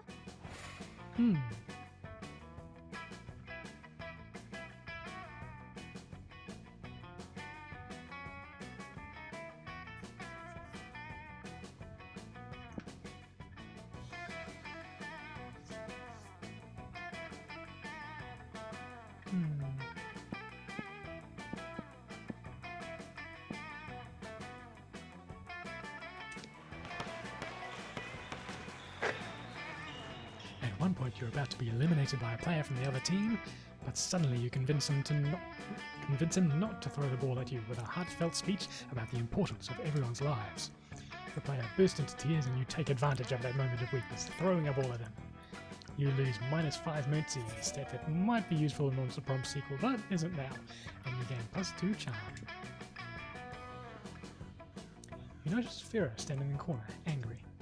What looks to be a fresh braid on the back of her head is actually two of her snakes fighting. Poison is flying everywhere. Oh, I'm okay. It's just Hissy and Bob having another disagreement. It happens. This time we can't decide whether Miranda's domain should be called a kingdom or an empire. So who cares? I'm telling you, if they weren't my hair, I would sell them to Thailand, where they eat snakes.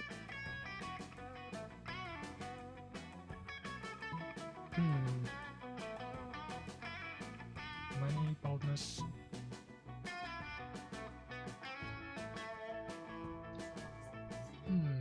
Right, this might be creativity. This will be smarts? Smarts or money? Why, of course. I've forgotten how testy snakes become without gainful employment. It's all in the best-selling book, Snakes in Suits. Come to think of it, my snakes already do have jobs, they're just not doing them. Bob, where is the report on Portugal? Are they at war yet? Pissy, have you poisoned the school's water supply like I asked? No? Then how am I supposed to sell water to Miranda's family? You think it's easy selling water to mermaids? Pissy and Bob pull out cell phones and start making calls. You don't know which impresses you more, Vera's managerial skills or the fact that snakes can use cell phones without thumbs. Either way, you gain +2 creativity and +1 smarts. Let's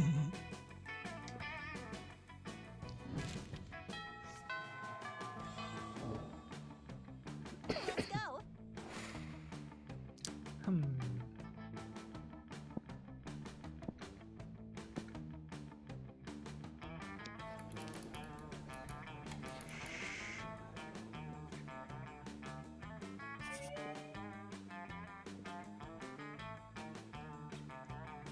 You see Miranda, Vera, and Polly gathered around a table covered in books. Could they be studying? No way. I hereby call this meeting to order. I've gathered all prior school yearbooks so we can have a clear list of everyone we're better than. Always the same with you. What voice should I use for this? Wow, what a great use of your time. Who said that? Oh great, it's the coven. What do you want? Studying, because this is a library at a school. Spies! Villains impersonating us? What? What? Don't you see, Vera? These three are obviously our evil twins. The middle one is mean and bossy like you. What are you talking about, Polly? We go to class with you. You would know if you three didn't. You would know if you three didn't spend all your time doing stupid and mostly illegal stuff. I won't fall for your tricks, evil Vera. Implying the original Vera isn't kind of evil stuff. And look, Vera, the one on the right has glasses, just like Polly. I need these to see. And see, she has dark skin. She's clearly dark, Polly. Or Polly just not. Oh my goodness. Good lord. Say, would you three mind studying somewhere else? You're upsetting my minions. Never. Good grades are the backbone of a bright future. We need all this knowledge to save the world from the big bad. Oh boy, if you don't figure out a way to get the coven out of here, you might have to break up a brawl. Any ideas?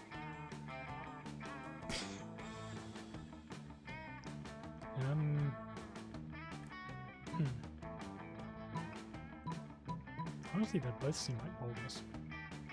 But this is boldness. This will be probably fun. I don't know, creativity.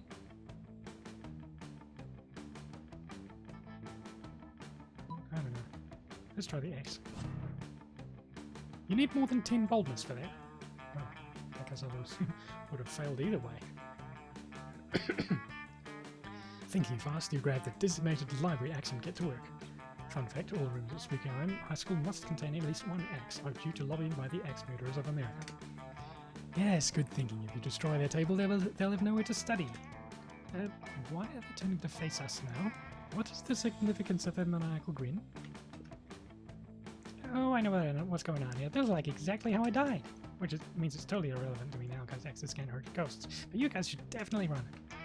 You'll be hearing from my lawyers.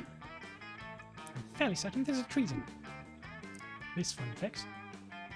All axes provided by the axe murderers of America are haunted with murder ghosts. The coven form a magic circle and exorcise the vengeful spirit from your body. Great, now you owe these dweebs a favour. You lose -2 fun and -1 boldness.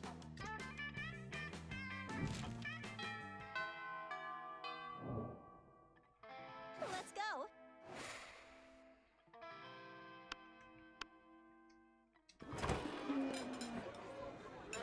Watching Vera eat is usually pretty disturbing. Her snakes eat at the same time she does, but at least it's usually pretty quiet. This time, however, Scott is doing his best to change that. Go, Lefty, gobble that mouse. No, watch out for Wiggles coming from behind. Use that tongue, go! He does this every week or so, whenever my snakes need a meal. Seems to think snake eating contests are a competitive sport. Also, I don't think he realizes that an actual snake eating contest would probably involve eating snakes. I tried charging him for tickets to get him to stop, but he actually pays to do this. He keeps track of each snake's statistics on a little index card, even giving them names. Go Slither, go Bendy, go Sanchez, go Snake. Those aren't their names. God, no matter how much he pays for the tickets, it isn't enough. Seems like a really tense situation. You resolve it in the only way you know how, by opening your mouth and yelling. Snake, eat that food and stay awake. Alluring, this is nothing compared to earthworm eating contests. What? There's more exciting sport than snake eating contests? You gotta tell me about it. Oh yeah, earthworm eating contests are literally crawling with suspense. And even better, they're going on all the time with thousands of players in each game. Thousands? Where's the game? Where do I go? Anywhere there's dirt. Anywhere? There's dirt in so many places. So many places that aren't here. Get going. Sports that game or whatever. I will, Vera, I will. I swear one of these days he's going to decide choking on its food is a sport and die. Well, you hope Scott doesn't actually die. The main thing on his mind right now is how Vera's smiling. Nice. Water.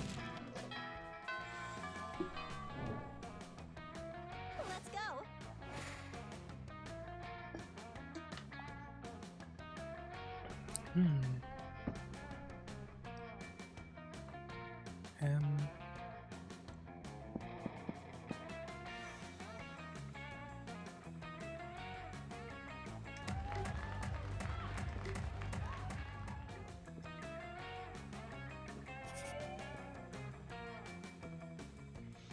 On the edge of the rave, you find Vera punching some numbers on her phone's calculator app and frowning. Mediocre. It's official. I've run the data and it looks like I'm making approximately 0 monster dollars off this rave. With all these people getting tanked in such a small space, you'd think it'd be more simple to financially exploit them. But my normally shrewd sense of opportunistic capitalism seems to have deserted me at the moment. Tell you what, you can help me come up with a way. You help me come up with a way to turn these chumps into cash, and I'll give you 3% equity in the venture.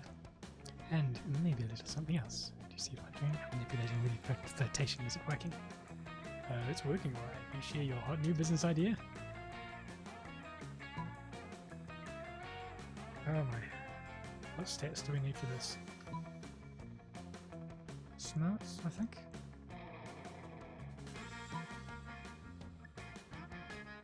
Or creativity.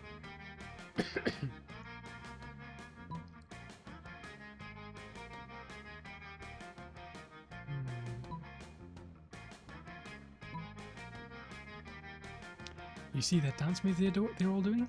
Patented. Oh, that's great. 10 creativity wasn't enough for that.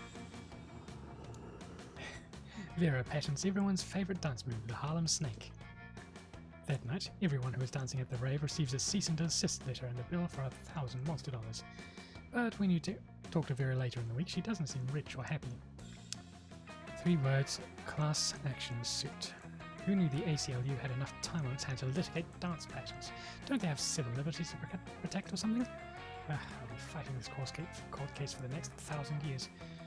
As a stakeholder in Vera's dance business, you are fully liable for damages. You lose -2 money and -1 boldness.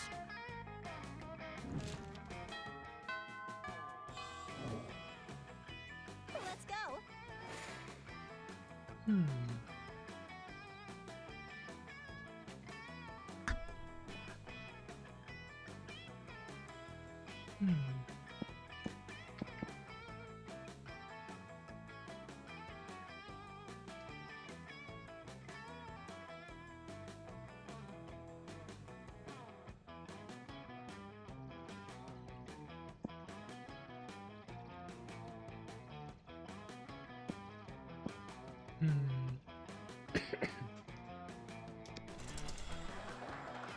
That day, while rehearsing for the class play, you aren't especially good nor inspired.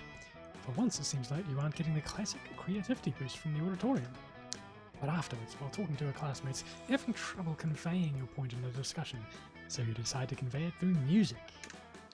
You start singing, and suddenly everybody else joins you in a kick-ass musical number. It's so amazing that the people with whom you were arguing totally get your point and change their minds once the song is over. You gain +2 creativity. In the course of your activities, you come across Vera and Polly hatching yet another scheme. You sneak a little closer so you can eavesdrop. Listen, this has been a fruitful partnership so far in terms of making people look like imbeciles, but I think it's time we monetize. Sick burns don't buy fresh outfits. Yeah, fine, whatever. Guess I could use some new thongs or whatever, but like, I don't want to stop making people look dumb just so we can make money. I don't want to sell out. Personally, I can't wait to sell out, but you have a point. We can't sacrifice our brand. The question, of course, is how do we do both? Yeah, how do we get rich off of yanking people's chains? Ugh, careful with your choice of words, Polly. What? Chains are a big thing for ghosts. Of course. They don't seem to have any immediate ideas. Maybe you can offer a solution.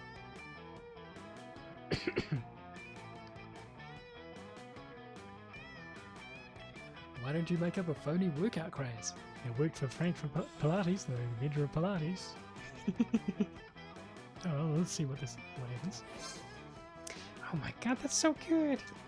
We can make a bunch of ridiculous exercises like tongue squats and punches and encourage people to post selfies of their workout success. Let's see, 1 week subscription to our proprietary exercise tracker for $1. $49.99 for every hour thereafter. I think we might actually turn a profit on this one, Polly. Hey, a bunch of people get stronger in the process. I'm not gonna complain, if you know what I mean. You have no idea what you've just unleashed on the world, but these two seem pretty happy with you. You gain +1 creativity and +2 smarts.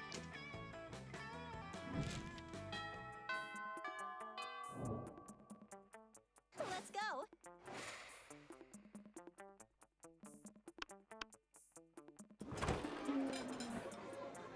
You arrive at Polly and Vera's table to find them eating. Wait, both of them? Oh, yum, I sure do love food and eating. Look at this food go in me. Yes, this cafeteria sloppy Joe truly has a subtle flavor profile. Finally, you notice the cause of this absurdity.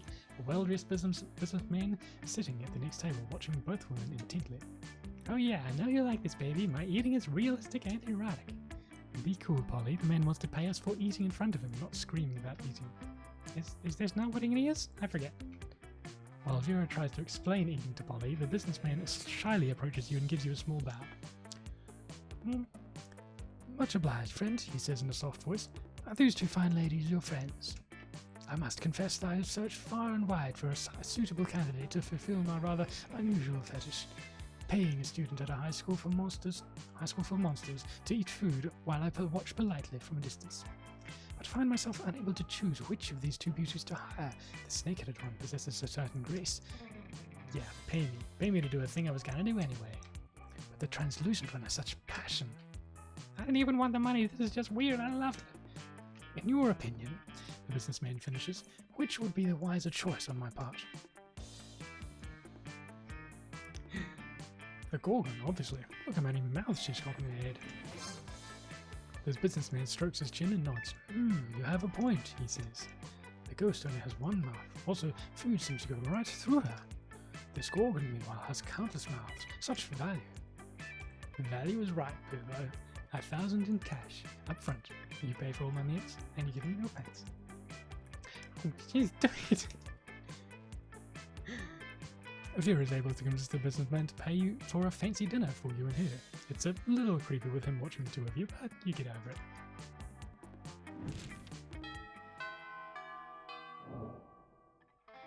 Let's go.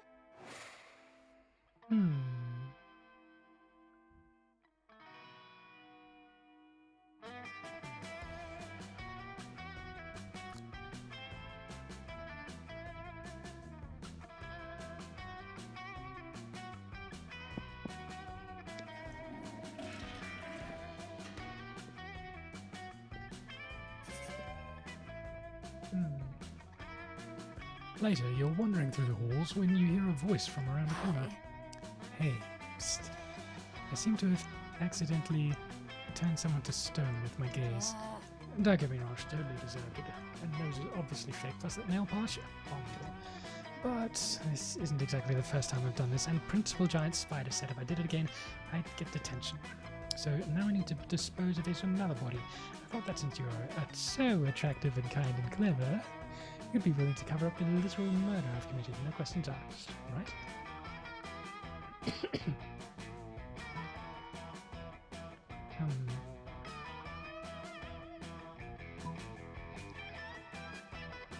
Easy. We'll just dress her up in some stuff from the theatre and set her up in the quad like she's a new art piece. I love it. A plan so stupid no one will ever think someone as brilliant as me would have come up with it. And the benefits? I get away with murder, literally, and my family gets credit for a donation. I don't have to haul anything because you'll do it all for me. And from now on, anytime anybody even thinks of crossing me, I can just point to the statue and frown and shake my head, and they'll know. Well, what are you standing for? Get the skanker costume. Make sure it includes the glasses with the big nose and the mustache. This is going to be good. You call your masterpiece and Nothing to See Here, and it is favourably reviewed by Rad Art Magazine. Again, +2 creativity and +1 money. Nice. Let's go.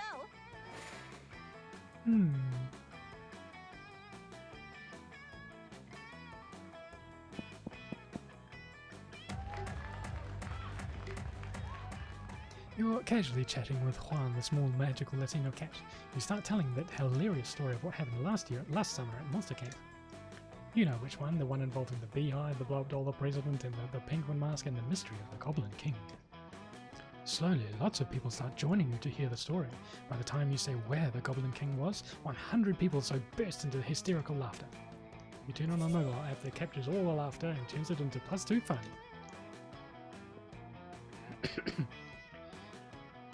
You turn around to find Vera staring at you. This often happens, but for some reason it's not a death stare this time. She actually looks kind of happy to see you. Weird. You decide to do what you do best. Push your luck. Finally, if it'd taken any longer to come over, I would have had to have my minions drag you here. Listen, my date for tonight was unexpectedly eaten by vultures. Totally not my fault. Anyway, I need to fill the slot somehow, and I thought maybe you could recommend one of your more attractive friends. Just kidding, darling. You are not half bad. But seriously, meet me at the Thousand Arms. It's 9:15 p.m. or the vultures will eat twice today. Did Vera just ask you on a date? She did! This is like Christmas in whatever month it is right now. But if you don't want this to be more than just a one-time thing, you best to come up with an incredible dinner gift to win her over. Ooh, they're both good. Charm. Boldness.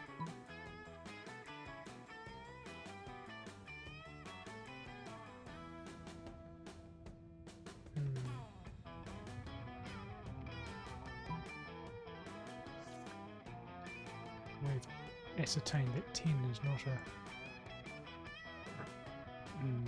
is not enough for some of these.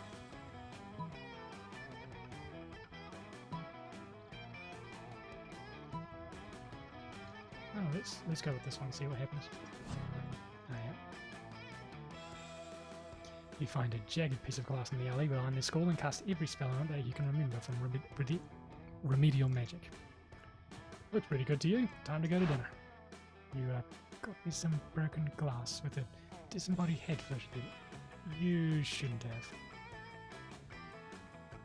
Luckily for you, the mirror picks this moment to pay its first compliment. There you go, your hair's pretty cool. Oh, that's kind of sweet. Best thing about it covered up with a good junkyard face, the mirror continues. Is that mirror nagging me? Did you craft a pickup artist mirror in an attempt to undermine my self-confidence?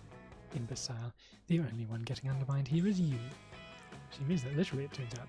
The floor opens beneath your feet and you spend the next week in one of Vera's work resorts. When you get home, she's also sent you an invoice for your stay. It's astronomical. You lose -3 money. Okay, it is 3 o'clock, so food time for me. Let's go.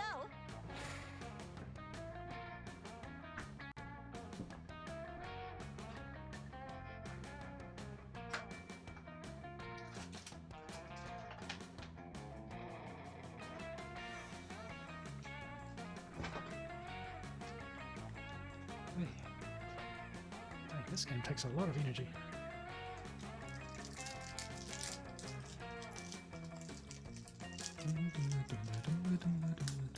I think we only had one scenario go wrong with this one so far. Oh, maybe two. Oh, no. Oh, I think it was the witch's one. Oh well.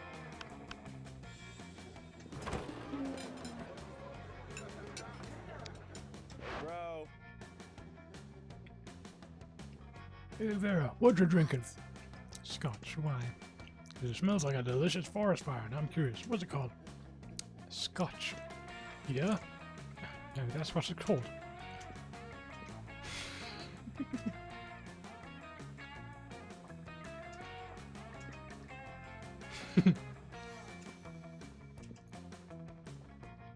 Ooh, is it like an energy drink for Scots? Is it like an energy drink for Scottish people? Hey, I'm a Scottish person. I'm as Scottish as it's possible to be. I'm the most Scot. Nope. What will it take to get you to drop this issue?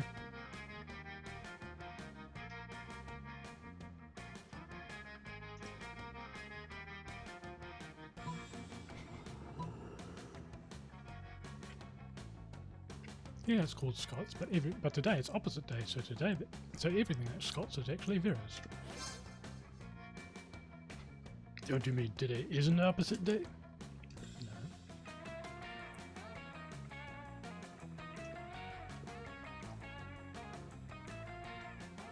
Wait, time out. If everything that's Scots is Vera's, do I have to give Vera all my stuff? Yes. Oh, okay. Does Vera have to give me all of her stuff? Sure. Unfortunately for you, I have no stuff. All my possessions are owned by cleverly disguised shell companies. Now hand over your wallet. Okay. Boy, opposite day sure is the best, isn't it?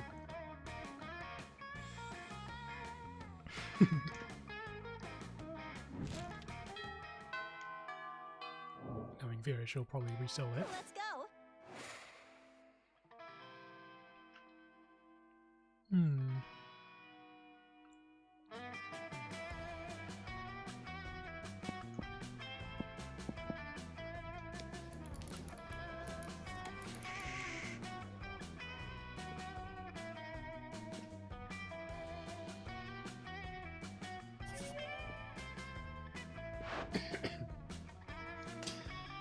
You're making your daily protection payment to Vera when suddenly...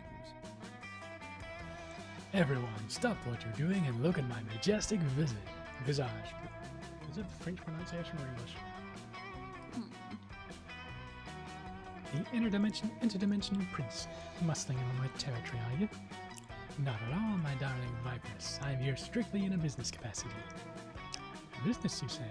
I'm Elias, except I snakes which hold tongues and teeth. Simple economics, my love. You're an aspiring crime kingpin. I'm a prince. I propose a merger.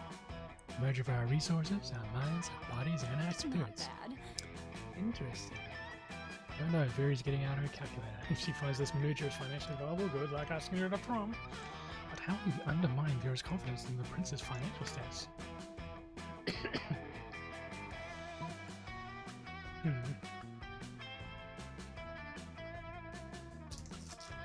This one looks like it'll take smarts, so this good.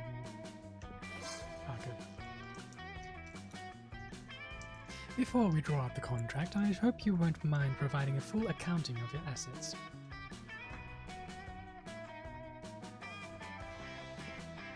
Of course not, my dear. As you can see from the spreadsheet, my entire kingdom is owned by someone named Carl?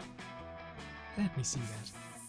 You idiot, Carl isn't a person, it's a computer algorithm. Probably stands for something like Computerized Autonomous Robotic... Like that? Nope, doesn't stand for anything. It's just Carl. You gain +2 boldness and +1 smarts.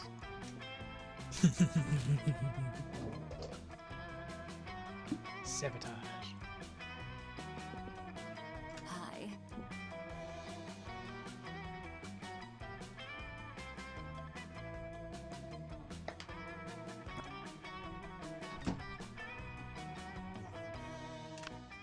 Let's go.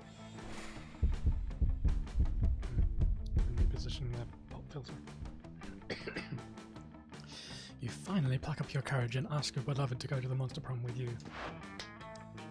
You're asking me to go to the prom with you. Sorry, I'm focusing on my career. Ugh. My career and not dating losers like you. Bye, loser. Prom with you? No. That line was worth it. This failure haunted you the rest of your life, and you never moved on, becoming a total and constant failure. You never succeeded at anything again. Except for that one time you won at Monsters Got Talent. But your talent was being a failure at love. It astonished everyone how bad you were at romance. Not in me said that.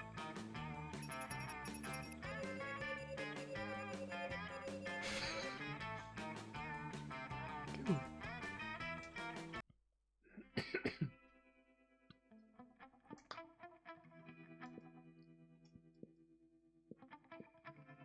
Vera kept being fierce, strong, and stunning. Some haters once said that adult life would put her in her place. But you know what? Vera ended up making adult life. Liam started an iconoclastic band that broke all conventions. Their latest album has been a hit. It has no songs at all. The album is actually just a banana set on fire.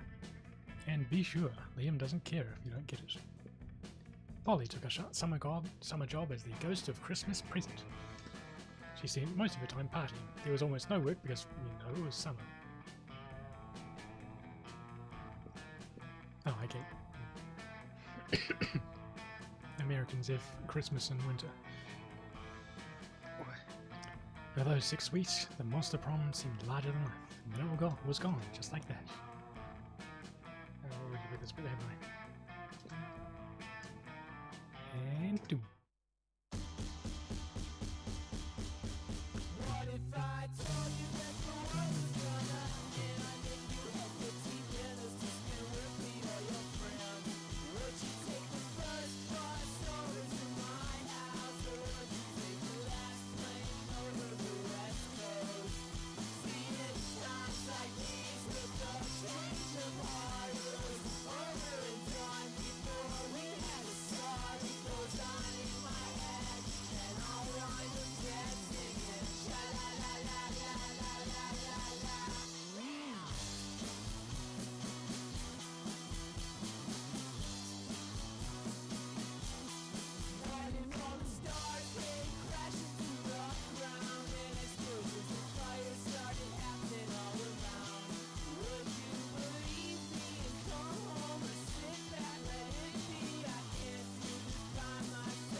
The zombie just chilling. While the others are cycling competitively.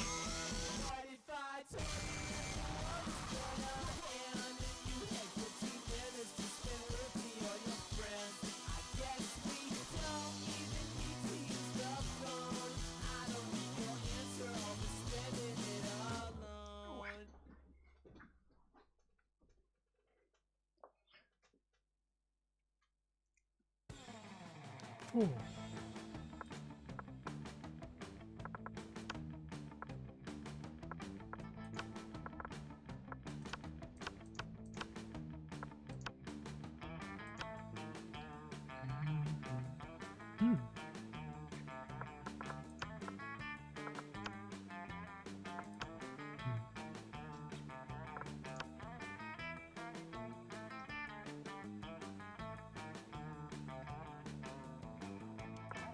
Nice.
It's time to be a real hero. I'll lead a mission to the sun in order to invite the sun to the party of its life. So many hilarious misadventures that the sun will eventually become cooler. I have to pick this one for the fun. For the pun. Oh, and the fun.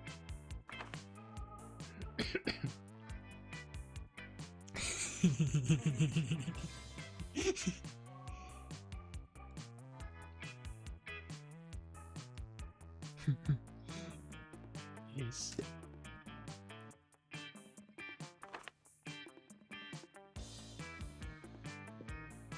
Okay. Let's see. Damien, Scott, probably Vera, Liam, Miranda, and Polly.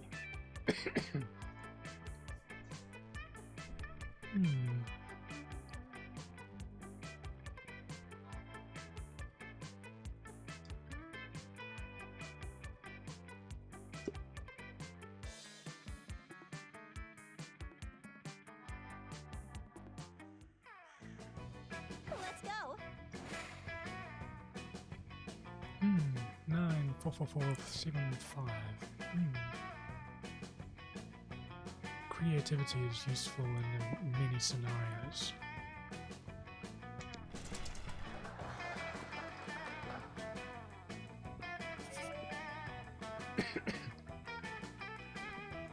Later that night, you head out to the club with Polly and Liam. Using your fake IDs, you have no problem getting in the door. The real trouble begins when you get to the bar and Polly starts teasing Liam. Lame. I'm telling you, boy, you've got no game. And I'm telling you that I reject the ludic sexual paradigm underlying your assertion. All I'm saying is that if you're really as cool as you act all the time, you should have no problem getting digits from the gender indeterminate locust swarm down at the end of the bar. Well, of course I could, if I wanted to. But you see, the key to my allure is that I don't want anything. Sounds to you like Liam's just scared. You decide to go over there and show them both how it's done by...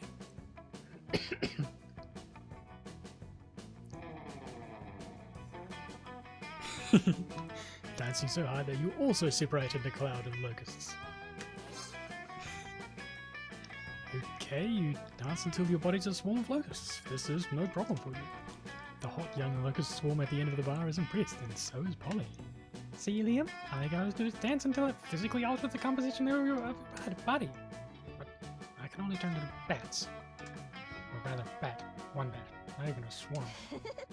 Oh, it's alright, dude. We can't all be totally flippin' awesome. While Polly comforts Liam, you manage to secure a party for afterwards at the Locust Swarm House. Even a couple of rich mummies from out of town joined. At school the next day, everyone at school was talking about how you can apparently turn into bugs. Awesome! And plus 2 fun and plus 1 charm.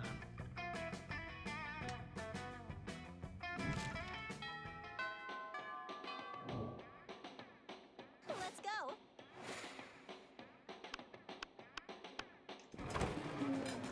Liam and Polly aren't alone at the table.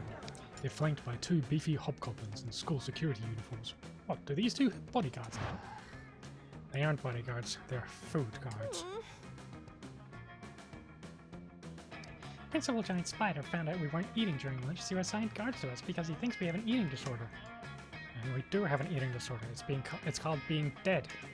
Except it's not an eating disorder, it's an identity and a lifestyle. That's whatever. Point is that they won't let us leave until we've eaten our food. Which will be never. And I have a meeting with the Smug Superiority Club to conduct next period. I can't be late. Where are the sign-ups for that? If you could just figure out a way around these food cards for us, I'd be super grateful. Like a sexy way. Well, you can't say no to that. Time to enact your fiendishly clever plan. If I could do a Project Melody voice, I'd use that voice for Polly.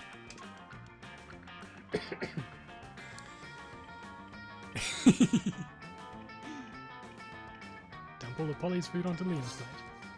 With all the deftness and of Indiana Jones, you empty Polly's food onto Liam's plate and his lap. Ah, stop that. It's too much food. I can't even arrange it for a decent food pick. You know, I seem to have eaten 100% of the food on my plate. No problem, now you see here. Luckily for you and Polly, the hobgoblins are complete idiots with no object permanence. They instantly believe Polly's lie. You traitors! I thought we were in this together! You thought? That was your first mistake. I say hi all the time, so I never think. You and Polly ditch the cafeteria and then ditch school and then do so many drugs you end up in a ditch. So responsible.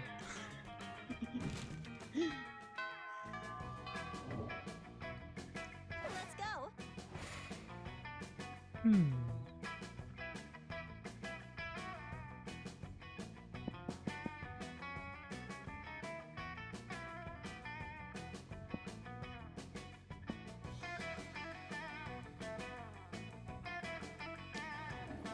I'll probably do it some boulders.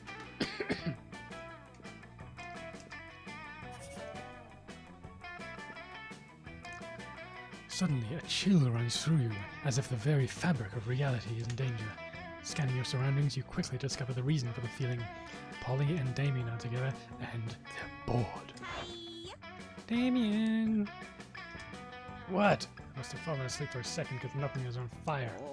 I know, right? Nothing crazy has happened in the last 47 minutes. I'm dead. I mean, I'm literally actually dead, but I'm so dead because of how bored I am. What if we just... I'm so bored I can't even think of something to do and not be bored.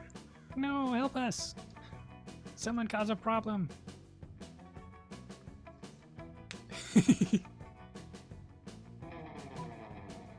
Sounds... Oof.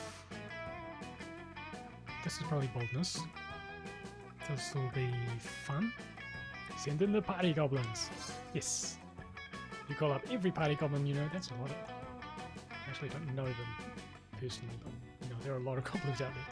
You call up every party goblin you know, and in a few minutes the whole school is full of them. They bring their party hats, their kegs of cheap beer, and their illegal fireworks. Damien gets into a friendly fistfight with 12 goblins, while Polly poses for goblins gone wild. The party leaves 9 dead, hundreds wounded, and 2 of your friends completely satisfied. You gain +2 boldness and +1 fun.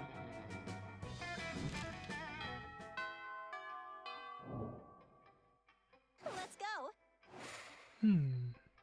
Up to 10 fun.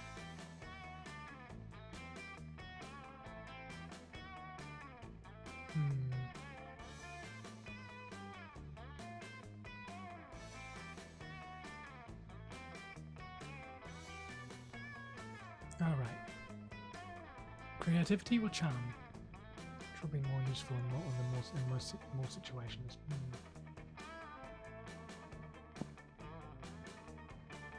I'll leave this one, honestly.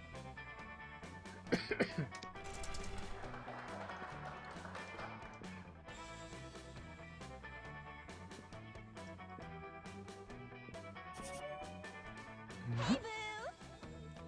Hey, Monday, darling. It's me, lovely fan favorite Polly. You know, I wasn't always a ghost. Yeah, this is about to get real. Hear me out. I used to be alive, but I died with unfinished business. Now I gotta live forever like this until I finish it. Anyone asks, what's your unfinished business, fan favorite lovely Polly? Guess I can tell you. I, never did a reverse Romanian Wilkinson. You know, don't get me wrong, I love being immortal and walking through walls and stuff. My soul will never truly rest until I do that.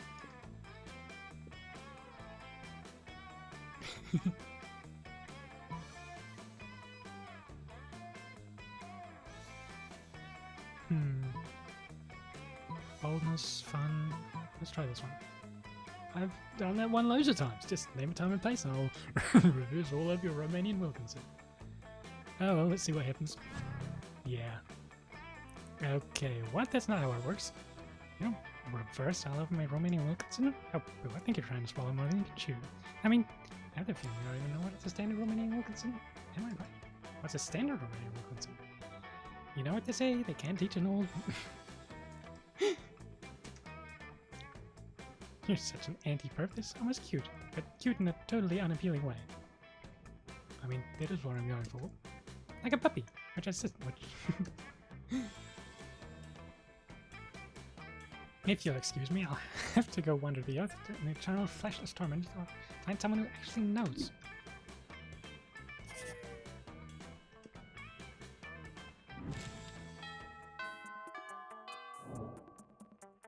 Let's go.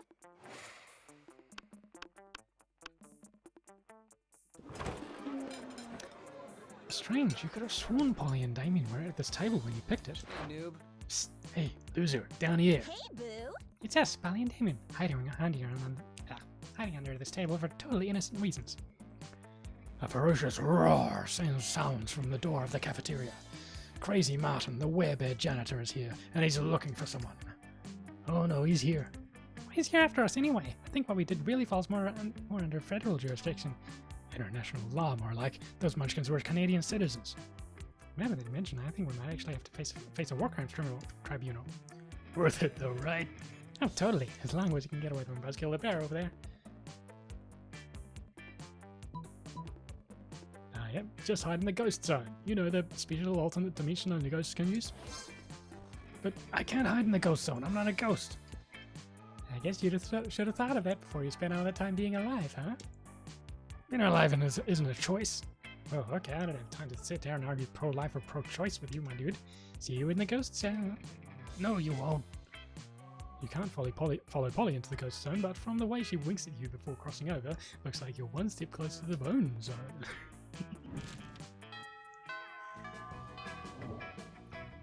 Let's go.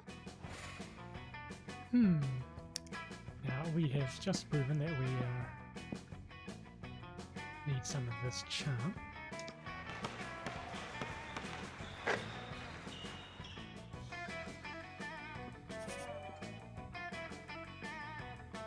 Later, you see Polly floating around, her ghostly glow less ghastly than usual.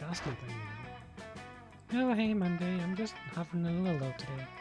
Everyone seems so hyped about love, and I love being hyped, but I'm not really sure how this love thing works, you know? Thought I was in love once. A beautiful girl at a party felt this strange magic. The temperature rose, felt even floated than usual. Everything was so bright and beautiful. I was ecstatic. But then I remembered I had taken literal ecstasy, so I was probably just that. Classic mistake, am I right? I had some pretty good highs, but they say being in love is the greatest high of all. Next time I'm on a date with someone, what can I do to fall in love? Or float in love, since gravity doesn't actually affect me. Oh, you don't want Polly to float in love with another person, but you like Polly just too much to not help her despite the consequences. Well, that one sounds boring.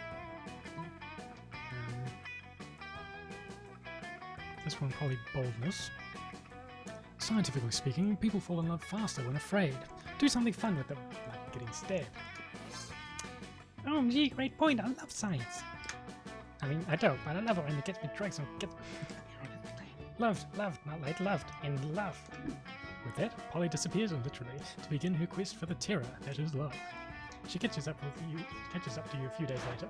Hey, so I went on a date with this super cute humanoid. And I took him to a getting stabbed party, just like you suggested. It was awesome. He was so terrified. It was like each time a knife had entered him, he got more scared and more in love with me. Then the day continued because he bled out and died and became a ghost. So he even had more in common. Had even more in common. I'm over it now. I'm asleep. I'm pretty sure I was in love for like 15 whole minutes. Next time I'm gonna try and work my way up to 25. Polly? In love for 25 minutes? Maybe the next time it'll be with you. Maybe you'll even make it to 50 minutes. Or eternity. Either way, you've opened up Holly's heart metaphorically to love and gained a +2 charm and +1 smarts in the process. Nice. Needed that.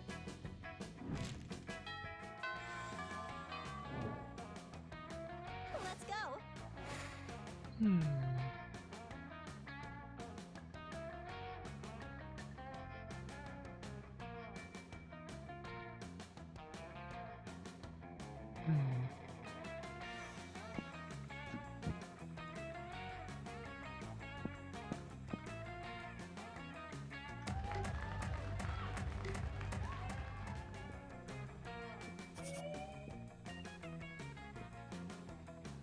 You see Polly looking unusually depressed. She's usually on hella good drugs at this time of day. What's up? I'm gonna live forever. I was yelling that as a party last night because we were playing that cheesy Fame song, you know, the one that's Oh yeah, I'm gonna live forever, duh. Then I realized, like, it's literally, actually true. And forever is like a really, really, really long time, you know? What if I run out of stuff to do? What if aliens take over and they ban partying? What if the Earth blows up and I have to live in space with dumb boring space animals? I get bored when the bus takes an extra 10 minutes to arrive. How am I ever gonna stay hyped for eternity?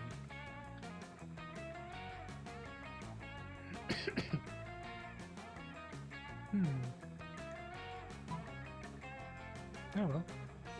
This seems...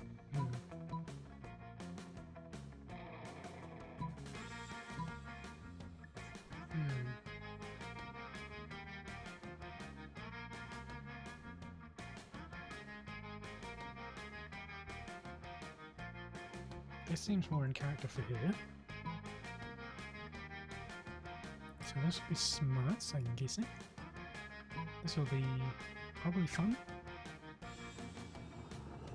Oh, let's try it. Bold, okay. Just like regular? Not even double? Order regular, I'm gonna prefer Breaking Bad was out of its first season. I mean, bored of all the advancements since that time I took a bunch of Bolivian Ultramen to dig a tunnel to Australia. But yeah, whatever, regular one's fine. Loser. Nerd.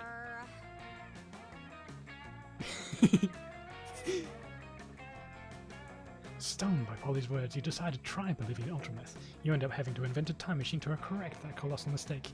You lose -3 smarts and a good chunk of your health.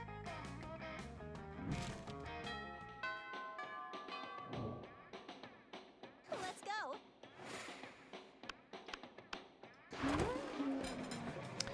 Alright, I'm trying to comprehend your request. What is there to comprehend? It's really simple, Miranda. Take my cell phone, snap a pic of me face planting in my food with my eyes closed and tongue out. But where for? Right here, Miranda. Where for means why. But luckily Polly elaborates on her own, so you don't have to. It's a new meme, Miranda, like planking or dabbing. It's called food poisoning, and it's dope AF. Don't you have cool trends in your kingdom? I suppose we do. Oh, we have a fun trend called Revere Your Rulers, where you show nothing but utmost devotion for the royal family. If you're good at it, you get a lot of likes on social media, and also not executed. You have to listen to yourself when you speak. You make you know some pretty cool trends, don't you, my dear? Heck yeah, you do. Don't you?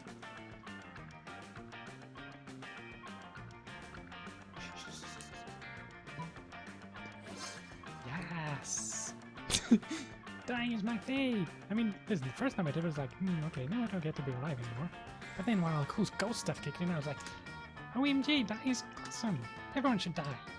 I'm not sure I would be into this dying trend, but I do know that Daddy's reign helps many peasants achieve this mean, so it's nice to know that I'm becoming super popular on social media in the process. It might be not to ever hang out in Miranda's kingdom on break. But hey, Monday, maybe you and I could hang out and do some dying together. Yay! Maybe? Yeah, yay.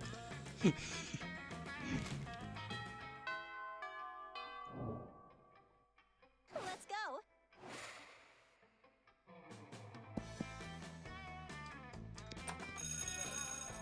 That day you listen to your elders and learn valuable lessons. Sometimes, after all the monster nonsense and the dating gimmicks, you forget that attending class is supposed to be the primary activity at this high school. You gain +2 smarts. Pretty soon you're fast asleep, having a wonderful dream involving caterpillars and maple syrup. Suddenly, Polly and Damien are in a dream with you. Except they're not naked like they usually are in the dreams. Hey. Yo, wake up! We need your help, you goddamn narcoleptic. You wake up just in time. Damien was about to give up and started hitting you with a disc. Alright, here's the situation. This boogeyman just passed out a pop quiz in the history of misunderstood abominations. This is rubbish. I don't even do regular quizzes, so obviously running has to cover your test. But you've been asleep this whole time, which is honestly a pretty rad move, but it doesn't help us, so who should we copy instead? You're about to tell them that if you can sleep through this class and they can talk this much during a test, it's probably not a very serious class. But this is clearly an opportunity to score some points with these two, so you give them some top-notch advice.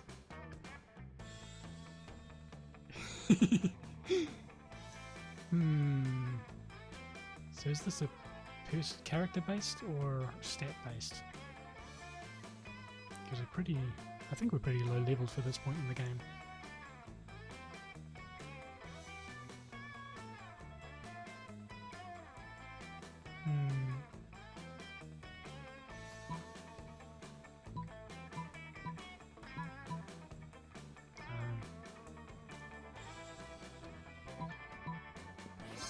Okay.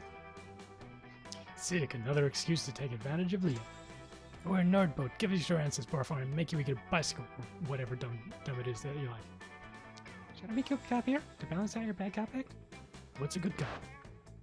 You guys know the answers are all upside down at the bottom of the page, right? I mean, the answers are never spicy and Harris the emotionally unstable rare rabbit. Thanks, Liam. You're the best. Was that good cup? How do you even do that? Polly explains the rest of class explaining being nice to Damien, while Liam rolls his eyes dangerously hard. You gain +2 charm and +1 smarts. Alright, I need to go to the loo with all that water.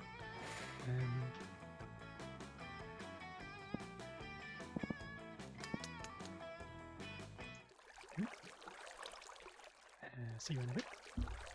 Wait. Here you go.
I return.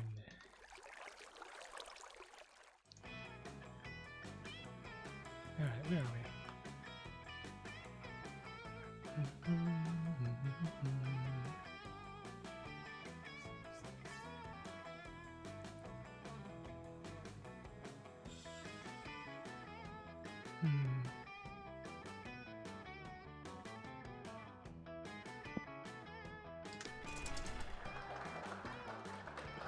You do a terrific class in acting. You act so hard that some of your classmates in the audience throw roses at you. 7 roses to be exact. Damn, roses aren't a very currency or stat in this game.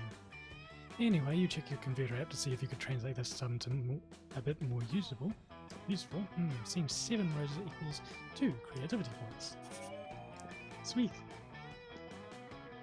Ah, the magic of the theatre. Nothing beats the particular brand of insanity of an amateur production starring non-actors.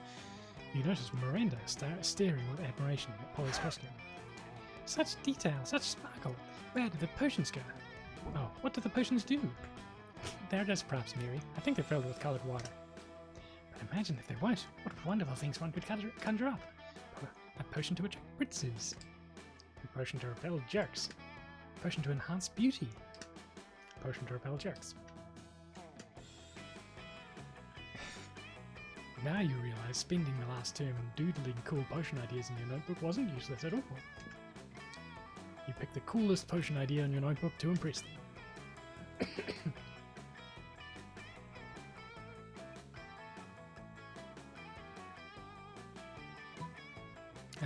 Alright, step-based probably.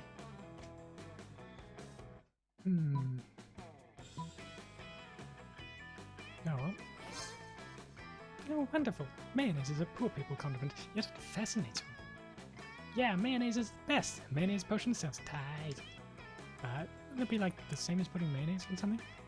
It would be like that, Polly, but you see, it would be a potion. Potions are fancy and special.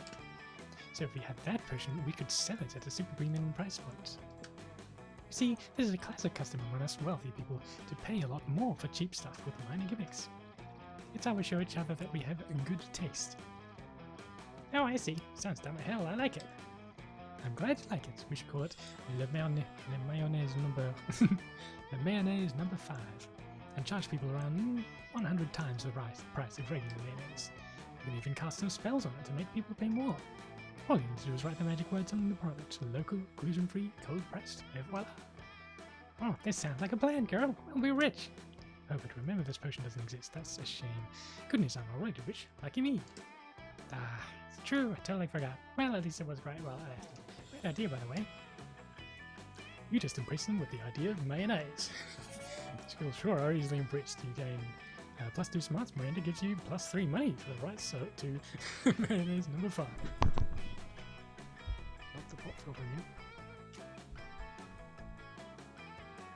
Yep.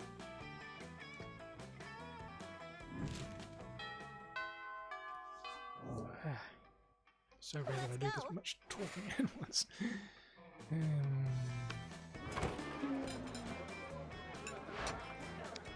Hang on, we've already had this one, haven't we?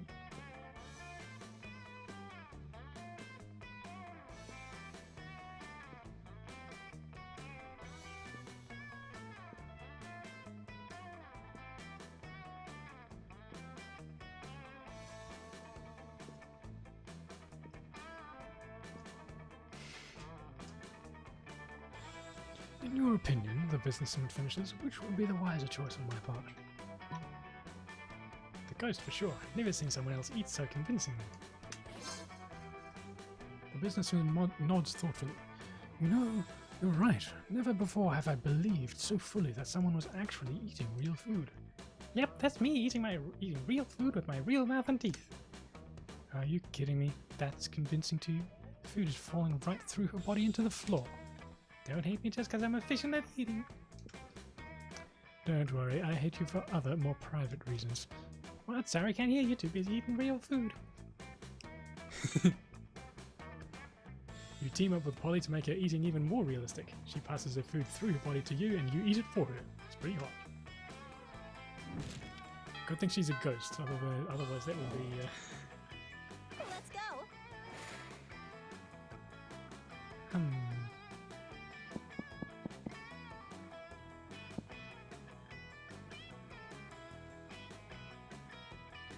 Hmm.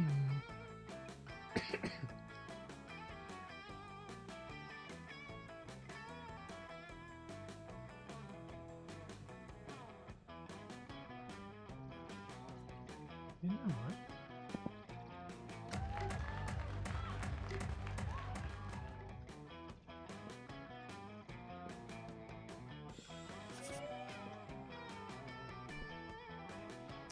You notice Polly and Scott on the lawn doing something? Maybe Scott watching that earthworm eating contest. Polly is chewing determinedly on a hula hoop, while Scott slowly covers himself in sunglasses. Despite your better judgment, you ask what they're doing. Yoga, bro, what's it look like? Liam said we should practice some yoga in order to cleanse our bodies of all the drugs and sports. I was like, sure, I'll try anything once, so here we are doing yoga.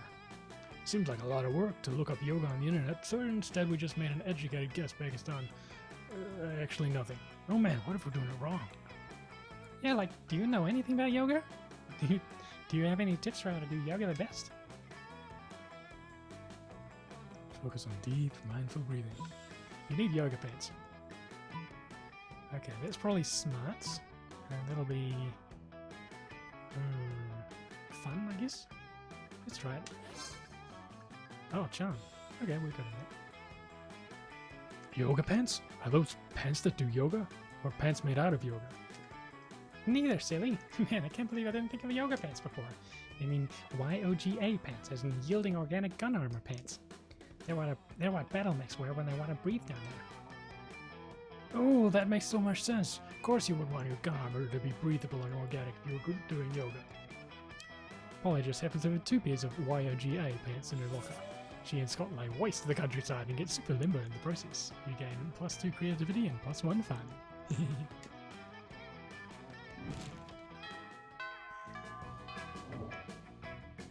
Let's go.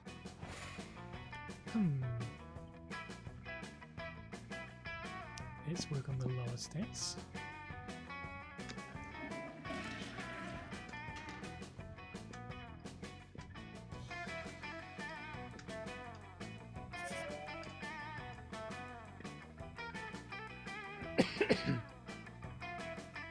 You see Miranda, Polly, Vera, and Damien all crowding around the bathroom mirror. Your brows are just short of being on fleek. They're 1 millimeter off fleek. Maybe your snakes get in the way. I thought Fleek was more modern than this game. Pathetic. And this coming from someone whose face is see-through. How can I tell if that's your highlight or the headlights of an oncoming train? Ray. Oh, please, you wouldn't know a good contour if it punched you in the throat. And a really good contour can actually do that. I like to start with a palette of complementary colors for my skin tone. Blood red, baby flesh pink, bloodshot crimson, and then do a basic blend with a soft-boiled chimera egg. What? It's called technique. Doing amazing makeup is like punching someone's face with beauty. I just do not see the use in putting so much time and energy into painting one's face.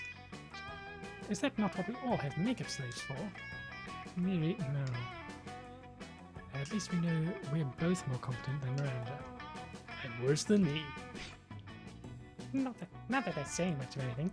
There needs to be a way of settling who's the best at makeup. Both Vera and Polly look expectantly at you. Let's see. Visit the dungeons of Nom. Uncom, Sumerian god of makeup, wherein lies the legendary orb of Nom. Switch the letters around again, which coincidentally can tell who's the best at makeup. So they'll probably smart. Makeup that's potato to see who can produce the prettiest potato. That'll be creativity or fun.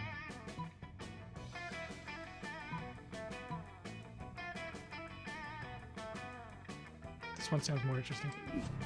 Ah, yeah. What? Yeah, what? I asked for a way of settling that. We went for you to say, Happy's pie is the best, huh? Same here, but with me instead of Polly. Two I started to decide who's better between us is to go into a deadly dungeon for a stupid orb to talk about us.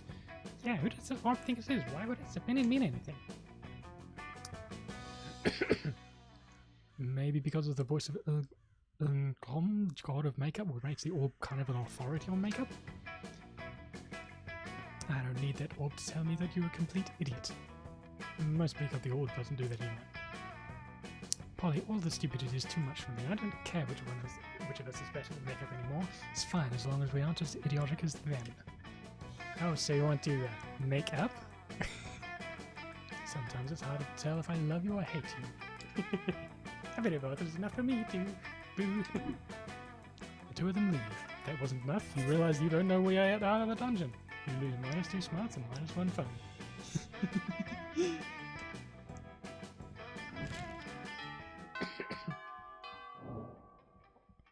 Let's go. Well, that was more interesting.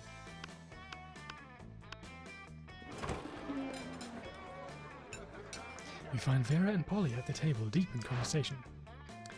Alright, business idea. People pay a monthly subscription to prevent me from tracking their food. Business idea. People pay me a monthly subscription to put drugs in their food.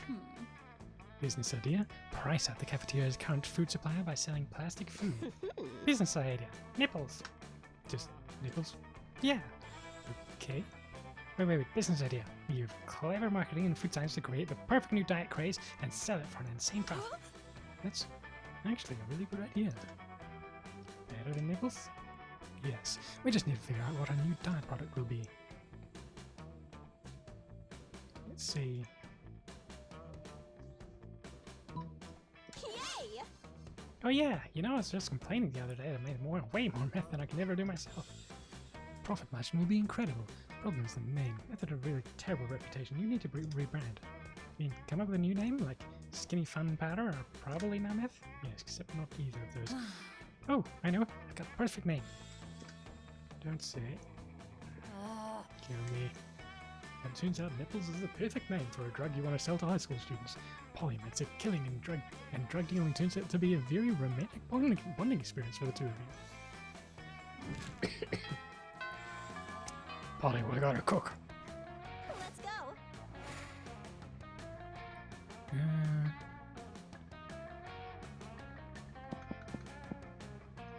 I want my smart spin. That day you're the first one in class. You sometimes come early because you enjoy talking to the teacher. He's a bit bitter, but in a cool way. He treats you like an adult, and the two of you discuss life and stuff in a very snarky way. Look at you, excelling at cliched movie tropes. You gain +2 smarts and +1 valuable life insight that will help you face the difficulties of being young. While you may be taking your education seriously for once, Polly sure doesn't seem to be. She smells like a distillery got drunk and banged another distillery. She can barely sit on her chair. The teacher asks her what the capital of Spain is. S. 11! Oh wait, no, that's wrong. I mean X, where X is the correct answer to this question. The teacher stomps over to Polly's desk, grabs her by the chin, and sniffs her breath. Polly, she asks, are you drunk in class? Uh-oh, this is one question with no right answer. Better cause the diversion before Polly gets found out. Release the ferrets.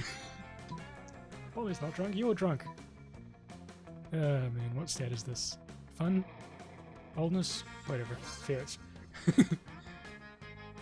You pull the cage out of your backpack marked, in case of emergency, release ferrets. The ferrets spread everywhere, crawling up skirts and biting ankles. Everybody's screaming and jumping up on their desks. Nah, teacher, I'm not drunk.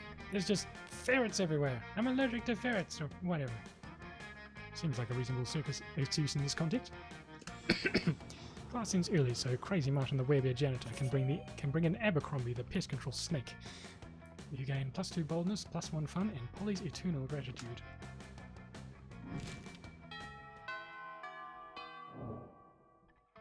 Let's go.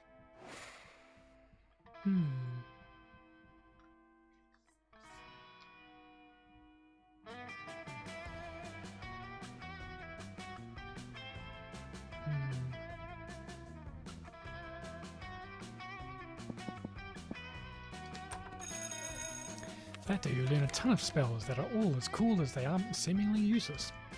A spell to renew Sticker's stickiness. That seems pretty useful actually.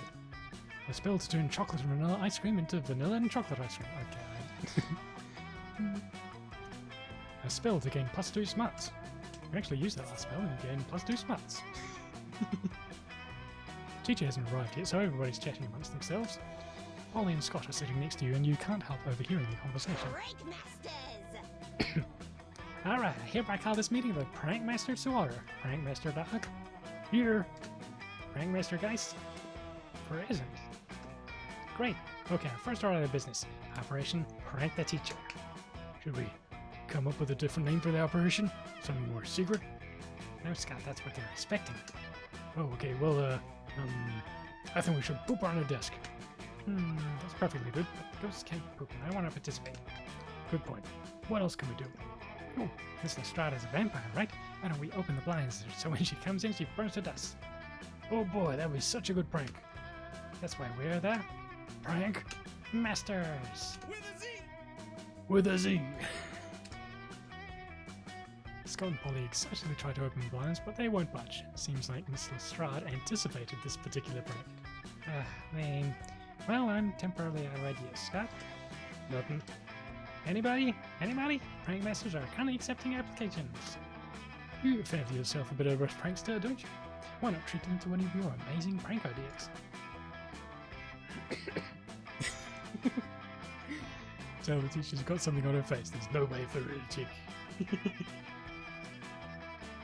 Quick, become a minister and consecrate the room. She won't be able to enter.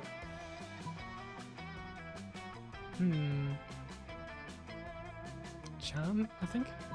And smarts? Oof. Most of the difficulty in this game is figuring out which stats correspond to which answers.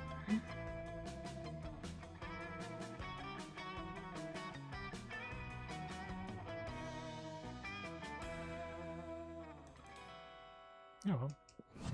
Yeah. 13 wasn't enough? Polly and Scott are both pumped about your plan. You all talk excitably about what you'll say when the teacher comes in, but in your enthusiasm you may fail to notice Liam sitting right behind you. Miss Lestrade comes in, you start to speak, and Liam ruins everything. As loath as I am to submit to any appointed authority, I feel it's my duty to inform you. These three are planning to play an inexcusably racist prank on you just now. Ignore anything they say about your face. It is charming if a bit conventional. Before you know it, all three of you are under detention, copying out the phrase, I will not exploit vampire weaknesses for humorous effect 1,000 times. Great job, jerk. An unsuccessful prank is worse than no prank at all. Consider your membership to the Prank Masters revoked. You didn't know you were a member of the Prank Masters, but it still doesn't feel good. You lose -2 fun and -1 creativity.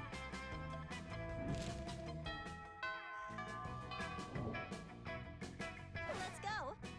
It wouldn't affect the other one anyway.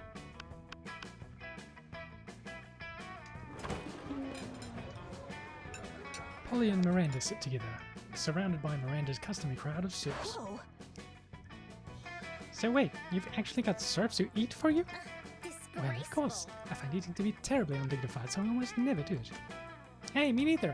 What kind of crazy serfs did you got? Well, I have a serf to go to the bathroom for me, a serf to experience difficult emotions for me, and a serf for keeping my silver in alphabetical order. And then the surfing serf for standing on top of whenever I go surfing. Well, that's a lot of serfs. It's a fair amount, but the only limit is my imagination. Unfortunately, my imagination served to imagine a way to escape from serfdom, so I'm all out of ideas. Well, I'm sure with the help of Monday, we could probably think of a dope new kind of serf. Oh, is that so? Can't wait. Well, you're on the spot now. What'll it be?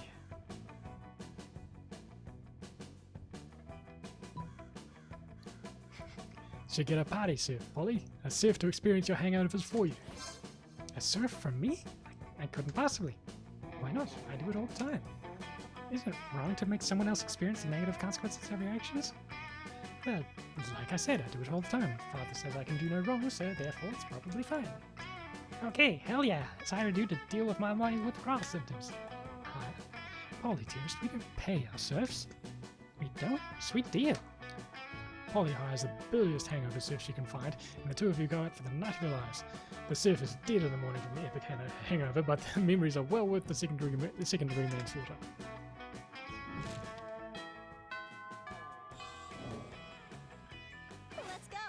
Hmm. Let's get some of that fun back.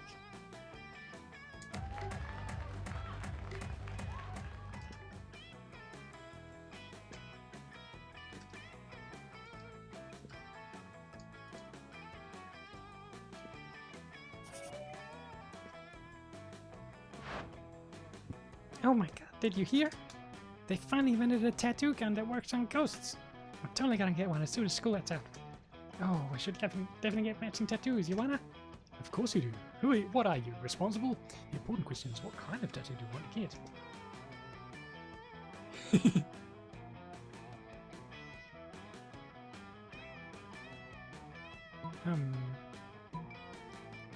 Which is which? Well, 13 fun wasn't enough for that fun-based one earlier, so... And 13 is the highest we've gotten anything. Let's see, that'll be fun, that'll be probably smarts. They're both the same. I'll take the one that's more interesting to me. Yeah, 13 wasn't enough. Oh, wow. Ever heard of that thing called cultural appropriation? The Necronomicon is our book. You have no right tattooing anywhere in dumb flesh. I'm kind of a zombie myself, you know. No, shh. I don't care if your great granddad was a necromancer or if you're a zombie or a Frankenstein. Frankenstein isn't a monster, just a human doctor, but you suspect not the best time to correct her. You reckon? The Necronomicon is for ghosts and skeletons only, okay? Wow, gatekeeping much? Can't believe we're in the 2020s and we're still having this conversation. To think I almost got a tattoo with you. Devastated, you drown your sorrows by getting damn tattooed on your chest. It's not a good look. You lose -2 charm and -1 fun.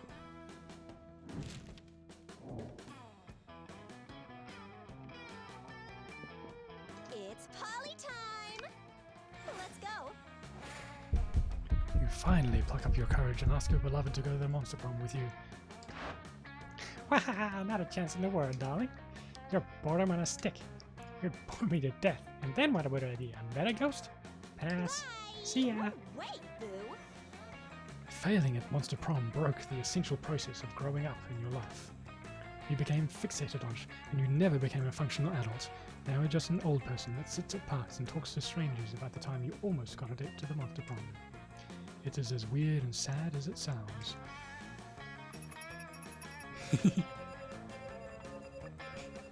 What doesn't kill you makes you stronger, but what does kill you makes you a sweet kick-ass ghost.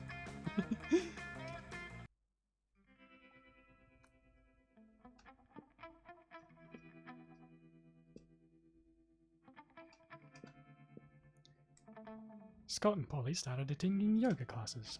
They were highly underwhelmed by the real thing. Damien became an interior designer specializing in torture machines. Last month, Vogue magazine called his products a refined marriage between macabre and chic. Miranda used her vast knowledge of surfs to get a job handpicking the best surfs for other people. Unsurprisingly, she ended up leaving her surfs to do all the work.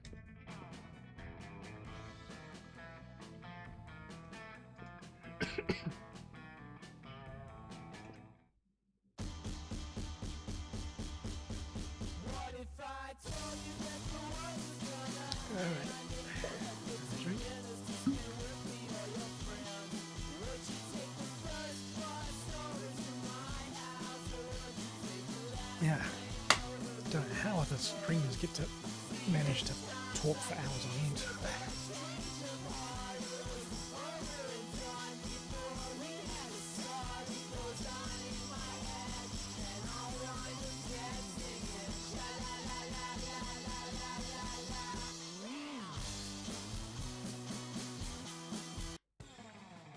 Three.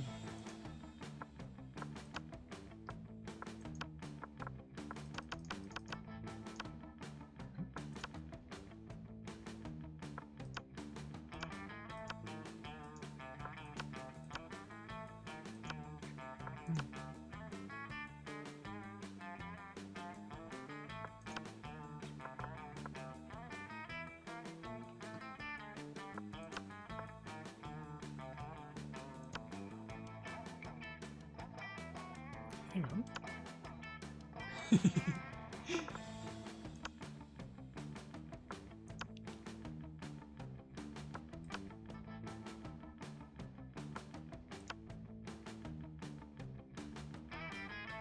Ooh.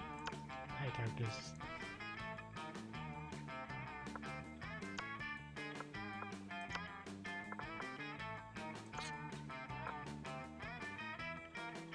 Oh yeah. 3 hours on what's the prom? I think that's enough. Hey. It was fun though.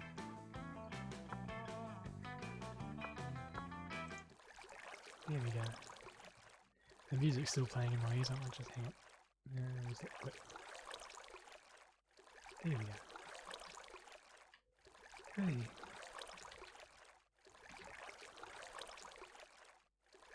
See who else is online.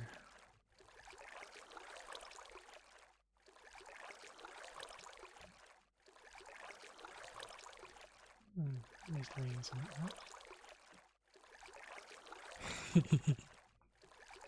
Wait for the ad.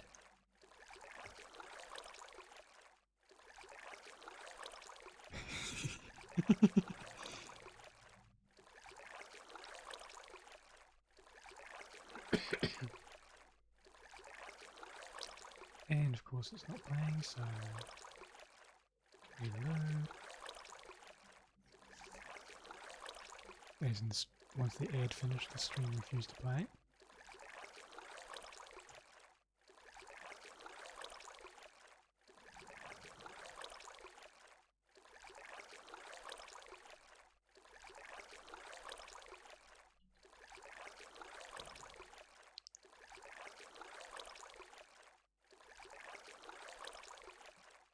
Okay.